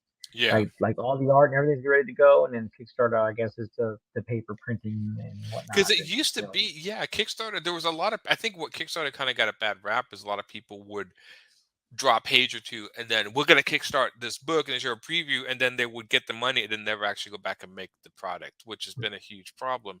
So I think sometimes just I think this what Silverline does is every Kickstarter we do, the book's done. Like you don't have to wait. I right, mean, once you get the money, we'll print the book and send it to you. It's all done. We're not waiting on artists or colorists or whatever. Um, so yeah, I'm still figuring out the Kickstarter thing, but I've heard people say the Kickstarter stuff is also not as strong or dying. The only thing I can think of is again, like if everybody's jumping on the Kickstarter bandwagon, then it just crowds it. Like trying to use social media to promote your art. It's like, yeah, me and a billion other people are trying to promote our art. And so Kickstarter used to be like an anomaly, and now it's the norm. So everyone, like if when I go online, right, like every other post is a Kickstarter campaign going. It's like they're nonstop to the point where like I think like me included are becoming kind of numb. Like, yeah, Kickstarter. And I'm actually getting to the point now where I don't like Kickstarters because I just want to go buy your book. Like, if you like, oh, your book looks pretty cool. Oh, it's a Kickstarter. And I'm like, well, does that mean it's not going to be done or whatever? If you had a post that said, go buy my book here, I would go buy your book. But go pledge to a Kickstarter, especially when the book's like twice as much, and I don't know if you're actually going to complete it. Why? So right. I And just think it's I wrong. get that. Like you pledge, like you back something, and like, Right, oh, I'm backing it for $20, $40 or whatever. I keep smacking my line, and if you do it at the beginning of the Kickstarter, like the beginning of the campaign, you got to wait what 30 days, 60 days before you actually have to pay it. Which some right, people are like, oh yeah, that's fine because I'll pledge now, and then in the end, in the end, then that's when they'll pull the money out. But I'm like, if I'm gonna pledge for something, just take my money out now. right. Like, Because especially at the end of the month, they always do that. Especially they do them right, like, yeah, at the end of the month when I have no money, I don't really need $24 coming out of my check. When right, and it surprises me. All of a sudden, it's like, oh yeah, you're budgeting, and all of a sudden that Kickstarter you pledged to, I'm like, oh yeah, I forgot about that. Indiegogo takes it out at the time. In Kickstarter is the only one that waits 30 days, and I understand their ideas. Like, well, look, if it doesn't make its goal, we don't want to try to have to reimburse everyone. right, and I get that. Yeah, but the way Indiegogo is you don't necessarily have to make your goal to get the money. Say you put like 4,000 to make your goal. If you make 3,075, you still get the money. You just that's your goal to make. Right, And so they can take your money out because technically is when you put the Kickstarter, it's going to guarantee to succeed. You may not have made your goal, but it's going to guarantee to succeed because any money you make, right, they'll give you.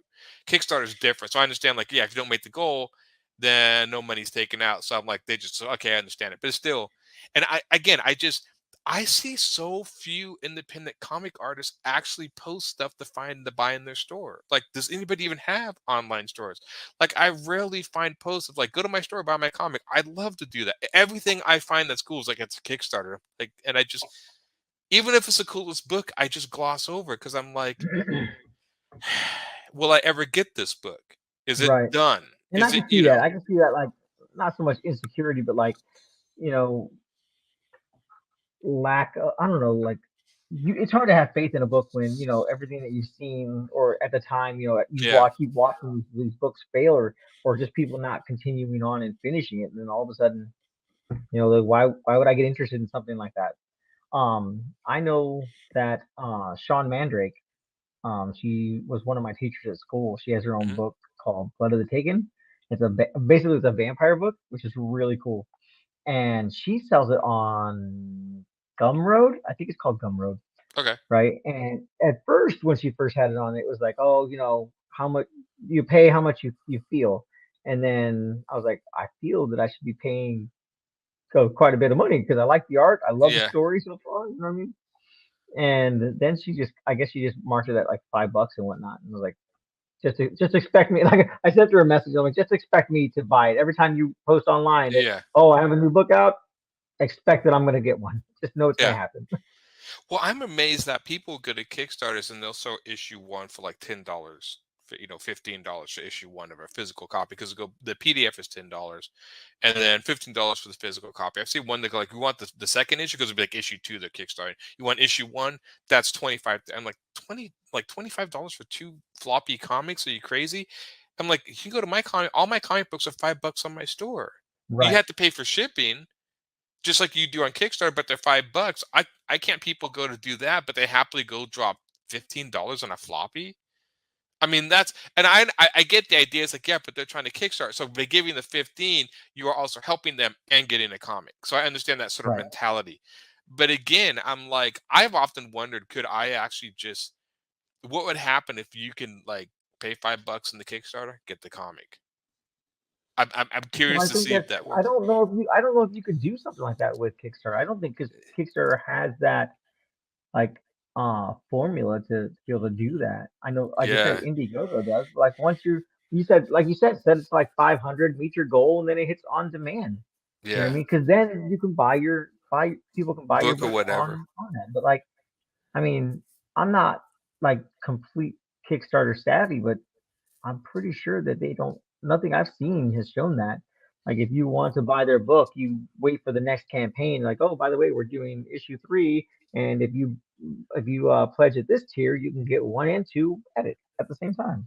Yeah, but but they will charge you more for it. I mean, there was one that like, oh, that looks kind of Yeah, cool, and then it was like to get, well, how much is to get the physical? Because I want the physical comics. I don't want a PDF. I mean, I understand people sell PDF, but it's just like I don't want a PDF, especially a $10 PDF. I mean, I'm sorry, just no. Um, yeah. and I don't so mind a PDF if I know I'm gonna get the hardcover, or if I want to get the yeah, floppy. if it's part of the Like, book, a Silverline does that. It yeah, sends you the PDF in the book. Yeah, I don't mind that. But I like physical copies, but they're like almost some like $10 or 15. yeah, And I'm just like, and I'm always looking for the interior art, because so many Kickstarters are all about the covers. Like, yeah, covers are great, but that's one page of it. Hopefully, a 24-page book. What's right, the rest of it look like? And most of the time, I see great covers, and I go to the interior artwork, and I'm like, no, right. I call that no, bait and switch. yeah, just That is that a bait just and switch situation. and it just kills me. I'm like, yeah, no, sorry. Or you try to read a few of the preview pages and the writing's so atrocious, you're just like, no, I can't. Sorry. Yeah, And I hate to be the downer on stuff, but it's like, I don't know. I mean, if I expect people to fork over money to mine, I'm giving them their money's worth. And I'm not just talking like the storyline. I'm just talking about like common misspellings or sentence structure. Like, just have somebody read over right. your stuff like once or twice to do One basic person. common. We just need one person. Right. My best friend is absolutely meticulous in life. And Yeah. so when I first put out my first book, it was a gothic western, and I had another friend do the artwork, Yeah. but it was my story and my creation. But I lettered it, and he was like, dude, your words are too close to the left side. They're like 2 pixels too close to the left side. Move it over. Uh, I'm like, are you kidding me? And this is before I learned how to, like, you can align words in right. Illustrator with the boxing that you're doing, right?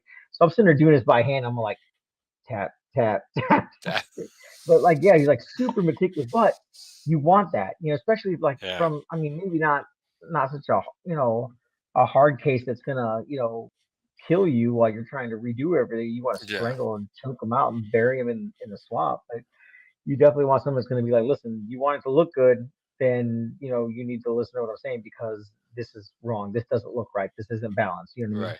Right. And he has an eye for that. So like anytime, like, I usually send stuff to him first, and I'm like, hey, what do you think? You know what I mean? And it's been a while since I've done anything for myself other than just Right.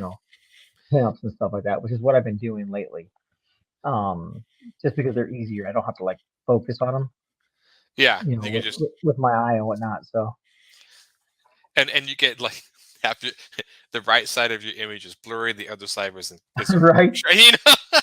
So I get pretty good. Okay, so for anybody watching that doesn't know, I have a cataract in my right eye. In my left eye, I had a cataract, and I had surgery in that one, Yeah. and I have surgery up on my right eye on Friday.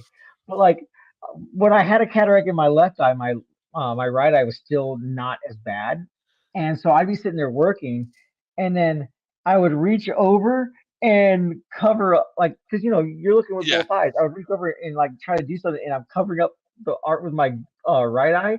I was starting to look with my left eye, like, oh crap, it's so blurry. I can't do anything. Like, dang it. That's gonna get fixed. It's funny, and even the book I'm putting out, my Gollings, which I only have 12 pages left, it's 300 pages. So yes, you'll be able to go through that book, and I'm sure you'll find mistakes. I have people read it a few times. I have gone back and read books years after people have read it multiple times and found misspellings or whatever. So it just happens, but at least try. That's all I'm just saying. Right. Just have somebody at least try to do it, so just minimize it. Um, but there's a and I try. I read a lot of comics, and a lot of them are bad and stuff, and I still like them, but I don't know. I get kind of picky. But again, if you go through, there's some amazing writers and artists that are in the amateur field on the Kickstarter that you just gotta hunt, that are amazing. They're really cool. But yeah, so I don't know. I like independent comics. You take the good with the bad. The internet has certainly opened up the floodgates for that venue. Right. So it's like I will admit I am amazed today, and I'm not knocking these artists per se, but I am amazed at how many artists I see working mainstream comics that I knew if I turned that artwork into a portfolio reviewer or an editor, they would have just destroyed me, and yet they're being published. I Right. have Well, no idea why that is the there way is, it is.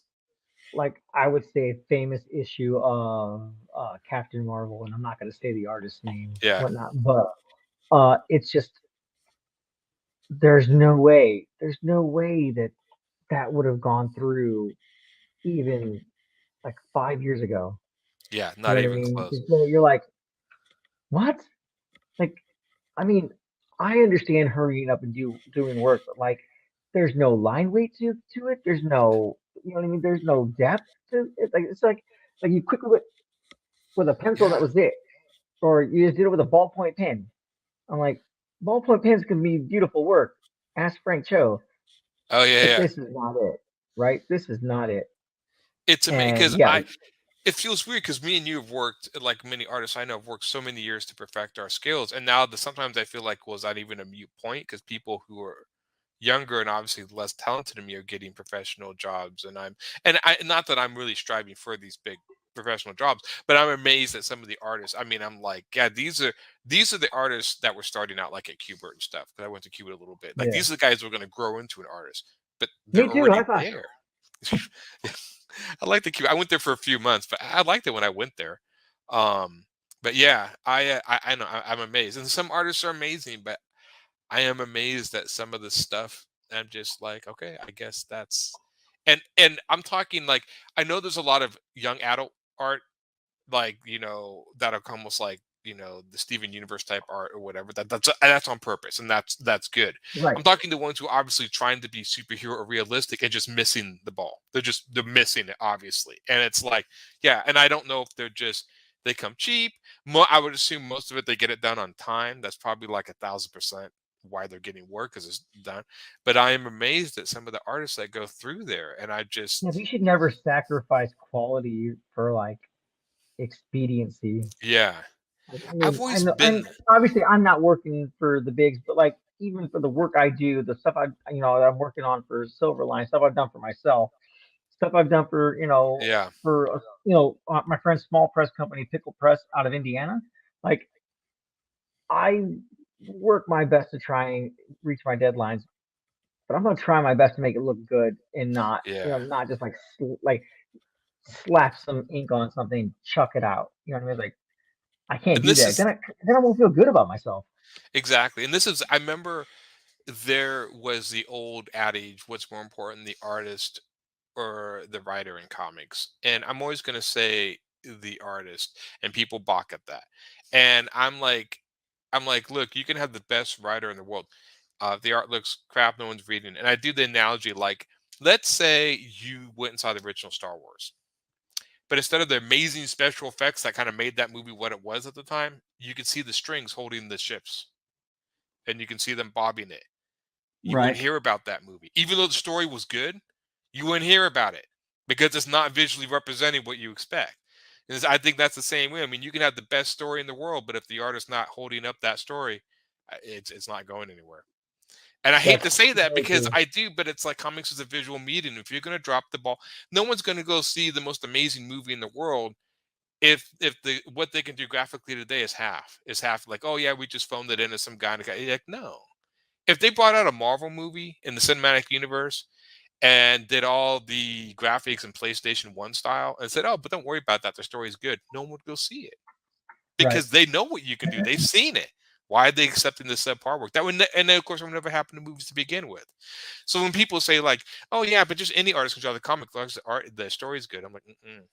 I don't buy that. Yeah. And I've talked to a lot of my comic friends. I'm like, how many times have you seen a comic looks interesting and the story looks great, and you look inside and they're like, yeah, all the time. We look inside and the comic looks like crap, and you chuck it, even though it could be the best written story ever. So again, I know artwork is subjective, but I do think there is a sort of like you can definitely tell when somebody's phoning it in and somebody's honestly trying. That's for sure. That's fair. Yeah. Like, So man, I've seen some pretty gnarly art, and you don't want to knock those people, you know what I no. mean? But like I try, like I've sat at a convention, and like before I ever like this, I started taking like art seriously. Yeah. Started taking like the digital inks, traditional inks, and like digital colors that I started doing. I just barely got into it and started doing it. You know what I mean? I Right. had a little bit of work, so I was doing it, and then I was at a convention, and I'm like, I don't know. They like, oh, will you come on this panel and do portfolio reviews? I was like, I don't know what I'm doing. It's like, sure, like I, you know what I mean? I kind of just slide through on my own, trying to figure it out on my own. Like, how am I supposed to tell somebody else, what they're Yeah. doing wrong? And so I'm sitting there and I'm reviewing this guy's portfolio, and I take the Jim Lee approach. And Jim Lee said in an article like way back in the day that like when he does portfolio reviews, he makes sure that he always says three things that are bad and three things that are good, Yeah. Yeah. because you don't want to like leave them with like, oh, this is crap, this is crap, this is You don't crap. want to Have a nice decimate the day, poor guy. Yeah. right? Or so like that's his balance, is like three things that need work, three things that he likes about it. And so I took that same approach. I was like, listen, this is what I feel needs work here. This is what I feel needs work here. This is what I feel, you know what I mean? This is what Yeah. I think is really good. This is what I think you got going on. You know what I mean? And even then I'm like, man, I still don't know why I'm here. But then like the guy next to me, he's all they took it to him. He's like, yeah, pretty much everything he just said. I was like, crap, do I know what I'm talking More than you know, it's kind of innate in about? you. Right? I And was I like, also, wow. as an artist too, I also know my strengths. I know I do not draw superhero comics. That my artwork doesn't cater to that. Even though I like superheroes and I almost it would be fun to do one. I know that doesn't work for my art. Same thing. I like horror comics. I don't really think my art would fit horror comics. Maybe it would. I don't know. So yeah, that had no limitations. Mike Mignola is a classic case. When I first saw Mike Mignola doing like X-Men or whatever, I'm like, this is horrible. Until he did Hellboy, and then all of a sudden it's like it shined because the art fit the story. And that's the other Right. thing too. It's like you can have the worst artist, and it could just be the fact that I don't like your art because it's in the wrong story. Put your art and like there was a guy who did the comic 30 Days of Night. Do you remember those comics? There was a Yes. team. Yeah. That artwork, if you showed that artwork to the past editors, they would destroy you. But the fact that it was a horror comic, the artwork fit the story and it Yeah. worked. It It was was a whole really cool. package. Yeah. So there is definitely stuff to be fit, but there's also some I don't know. I never want to rip another artist, and I never give critiques unless somebody asks me personally because I don't want to, Right. you know, I don't feel I have any. I mean, if you like what you're doing, if that's what you're doing, and you enjoy it, and that's what you want to do, then by all means do it. But if you ask me, I mean, I'll give you my opinion. The goal to make you cry, of course. No, I was kidding. Well, of Um, course. Of yeah, course. I mean, I want to see tears if I'm going to give you a critique. But yeah, and but I've had artists who have been like they'll just critique you or whatever, and people and this is I was talking to like a friend earlier today.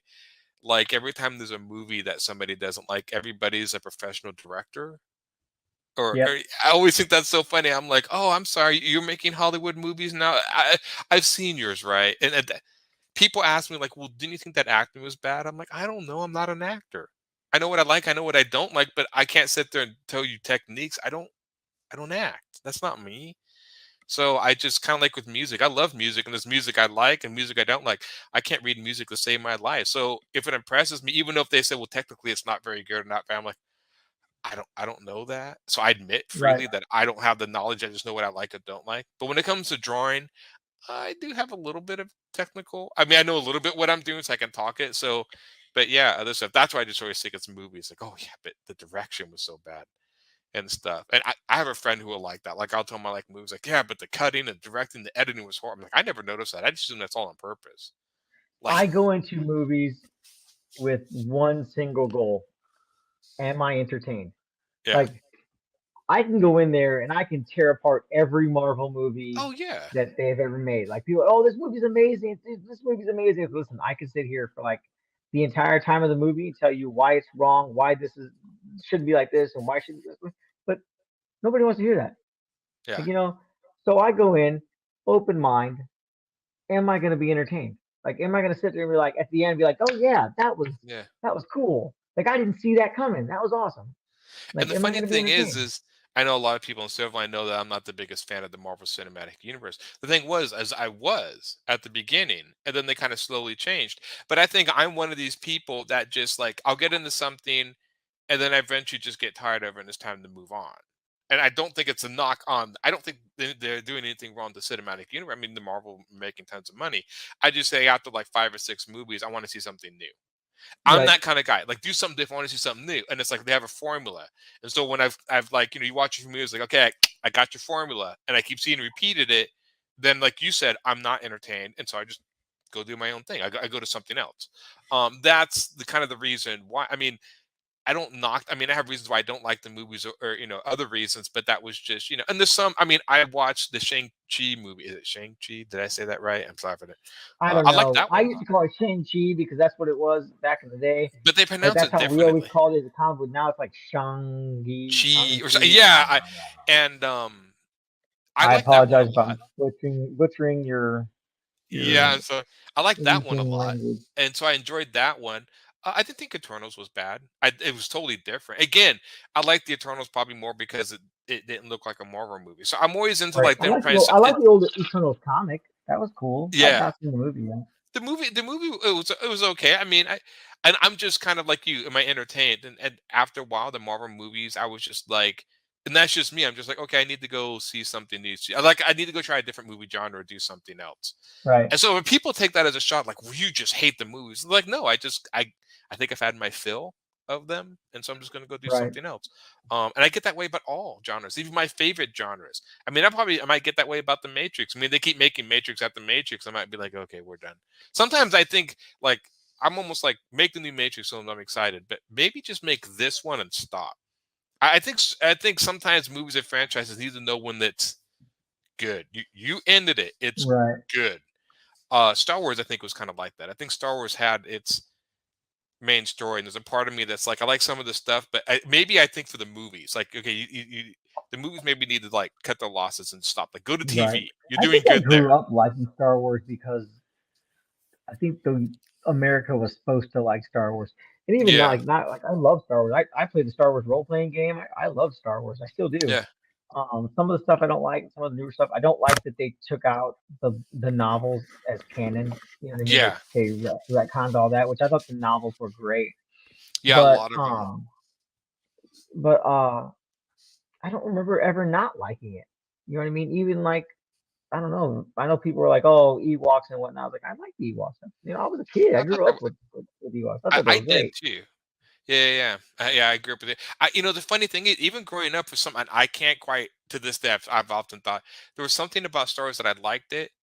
It just didn't grab me like like my Right. cousin loved Star Wars. It was okay. I liked lightsabers, thought they were cool, but my favorite sci-fi movie growing up was like Tron. I was really into Oh heck Terminator and the yeah! Predator and like the Aliens movies. So I just had a I different like taste. anything noir.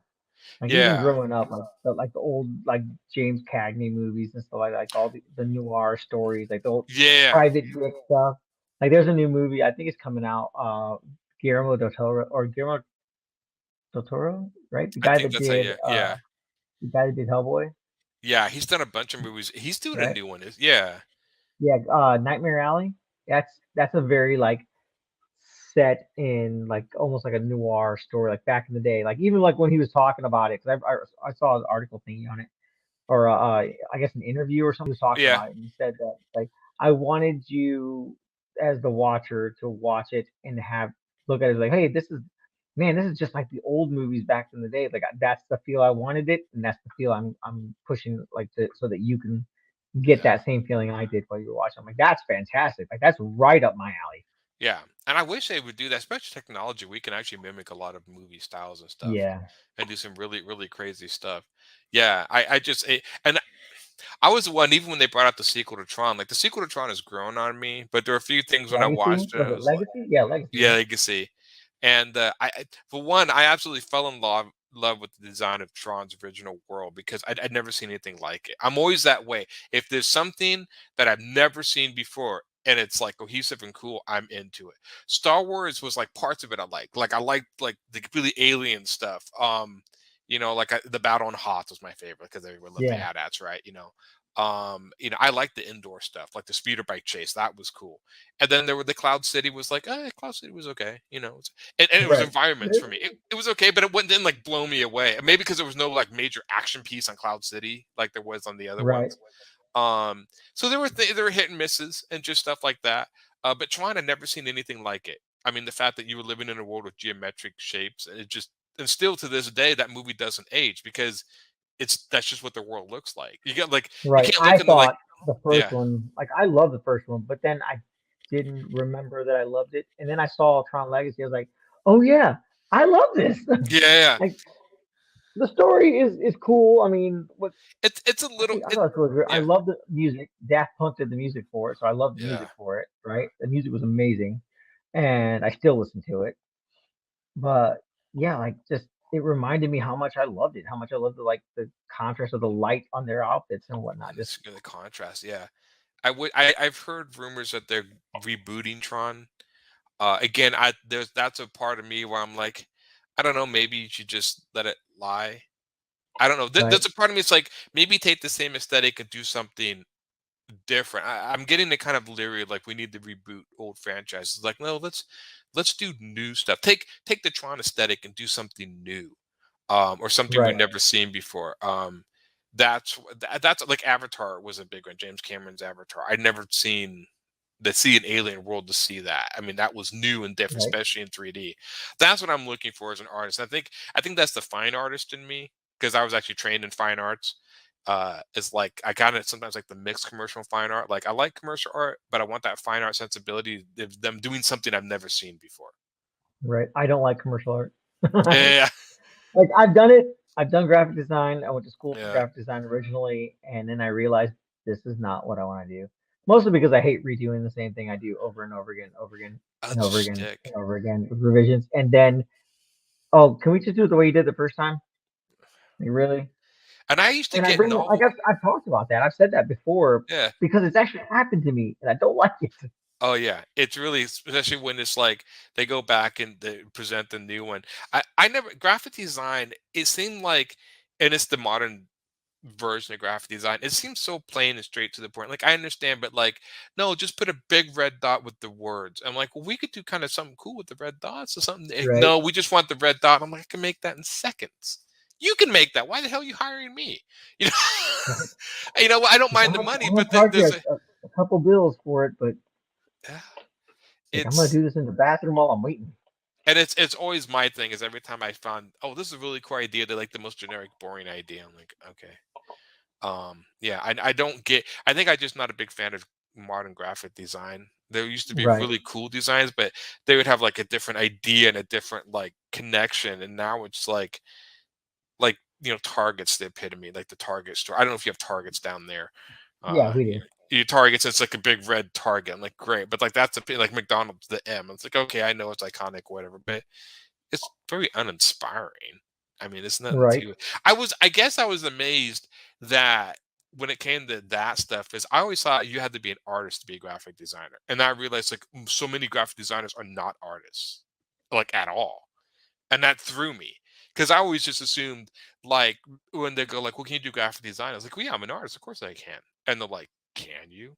And I'm like, "Well, yeah." And but you can't convince him otherwise. I mean, I thought like I would try. Oh no, no, we don't like your designs. I'm like, I could technically do the work and do it. I mean, but apparently, I have a friend who's a graphic designer who's been doing it for years, can't draw at all. That surprised me, and I've counted this more and more. I just thought the two went hand in hand. Apparently, they do not. But I don't think that's the way it was. I think before computers, I think you had to be an artist to be a graphic designer. And Right. I think computers have made it that you don't have to now because of the ease of the programs. And That's that's my just like back guess. in the day, you have to actually be able to act and have some kind of skill. You have to either act and dance or act and sing. Or You know what I something mean? of To that be able nature. to, yeah, something of that nature. Because then you get like the classics. Bing Crosby, was it Gene Kelly? Yeah. They Yeah. were all classic. So they were, they all classically did something. Either sang or they danced.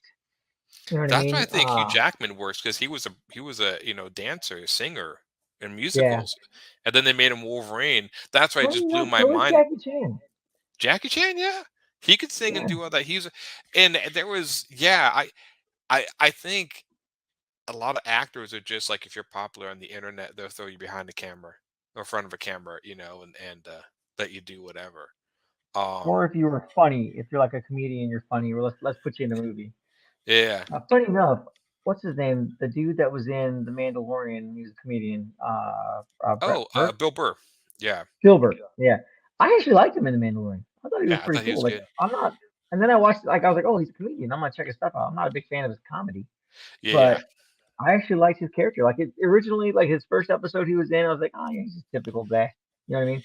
But yeah, like was it the last episode he was in? I was like, he's actually got depth. Like they created depth for him. You know what I mean? They created like a yeah, background and so I was like, oh, that's really cool. Like I yeah, kind yeah. of dig this dude. And I actually kind of Like, like the way they did it and stuff. Yeah, Bill Burr's comedies are, I'm a big fan of like George Carlin and stuff. George Carlin's a little more thought out. Bill Burr, I think, does a good job thinking it out, but he's a little more off the cuff. Uh, I like Lewis Black. He's more like ranting over. I like angry comedians. yeah, But Bill Burr sometimes is a hit or miss for me. Same thing. There was another comedian I can't think of that was hit or miss. But some comedians don't translate to the screen. Bill Burr, I think, does. Robin Williams, another one to translate. I mean, he's stand-up comedian, and he translated, and he did really good in serious roles. Tom Hanks is the same way, yeah, very good in dramatic roles, even though they started out as more comedians. I don't know if Tom Hanks ever yeah. did Was it Tom stand Hanks up. was in? He was in. I don't think he ever did stand up, but he was like, he was in a comedy show called Bosom Buddies. Yeah, it was a sitcom. I Where like remember that show. in order to live in the building they were at, they had to like be. It was a women's only It was a building. sorority or something, and so they Yeah, dressed up yeah, as yeah, women to live at the sorority. Yeah, I mean, he started out as a comedic actor, and then he yeah. again just started doing more serious roles. And I think the one that really changed him was the Philadelphia. I think it was called just Philadelphia, the one about AIDS. Oh yeah, yeah. I think Philadelphia. that was one that really cemented him as like, okay, this guy can do both. He can do acting and stuff, and then from there, he's actually in more serious roles than comedic roles now, Yeah. which is Did interesting. I actually want to see the one he did where he was Mr. Rogers? Yeah, me and my friend saw the actual documentary. They did a documentary about Mister Rogers before that movie. Oh, that's Um, cool. and we saw that in theaters, and that was really good. And I can't remember the full name of it. So I was like seeing both, but there was a documentary hour and a half that talks about this show and Mister Rogers and what he went through. And then they made the movie. I haven't seen the movie yet, but I did see the documentary, and I can't remember the exact title of the full thing. Yeah, Um, like I didn't know that like several people that I used to watch and follow as a kid. Like I remember, and it was probably reruns when I watched it. You know what I mean? yeah. But I remember when Bob Ross was on TV. Oh Like yeah. was it every Sunday, every Yeah. Saturday afternoon or something like that? Like they would play it, and thinking back, it probably was a rerun when I watched it. You know what I mean? But still, Right. it was like it was a serial thing. It came on, every week, and like that and Captain Kangaroo. I remember watching Captain Hmm. Kangaroo, and like then you find out like those guys served in the military and they were like in war and whatnot. I was like to think that like they come out of it doing Yeah. these things because they don't want to be associated. They don't want their life being associated with the savagery and whatnot of like going to war. Like I just think like that's amazing. Yeah. I know Mister Rogers. I think they said he was a minister. or he was Yeah. involved in the church. I think he still was through his life. I can't remember, but yeah, he was religious and stuff. Which I totally Yeah. fine. It kind of made sense, but I didn't realize the one that surprised me. And one was out of time here is the pinup lady Betty Page. Most people know Betty Page, right? Yeah. Yeah. I watched a documentary on her, and it was crazy. So she did a lot of that, and she was one of the pinups that kind of start more kind of the fetishy stuff. But she did a lot of pinups, and then they had a crackdown on a lot of that stuff where the stores are getting raided. And one guy told her like, you need to get out of here. You need to get out of here. She's okay, so she split town, left. She went to the church. She became religious and became underneath Billy Graham. I think it was Billy Graham, and was promoting the church and like completely turned over. Huh. They contacted her, found her in her 90s, like years later after she retired. She had no idea that she'd become famous off of her previous work in those pinup photos. Are you None. serious? Yeah, they talked to her. She had no idea. She had no idea that she was like the epitome of the pinup girl. Not a clue. And she died shortly Wow. years after that. So she never capitalized on it. Everyone loved her. And they asked her, did you regret it? Even when she had turned to the church. She's like, no, that was part of my life. No biggie. No, Right. yeah, I never regretted it. But like literally lived 2 different lives.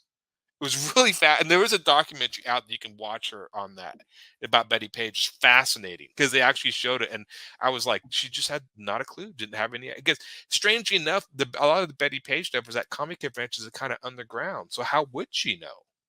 Right. If you don't run those circles, it's not like you would know. So yeah, that completely. She had no idea she became like so famous. So Like yeah. I know there's an artist, was it Olivia de, I can't say her last name, Mhm. Baradinas or something like that.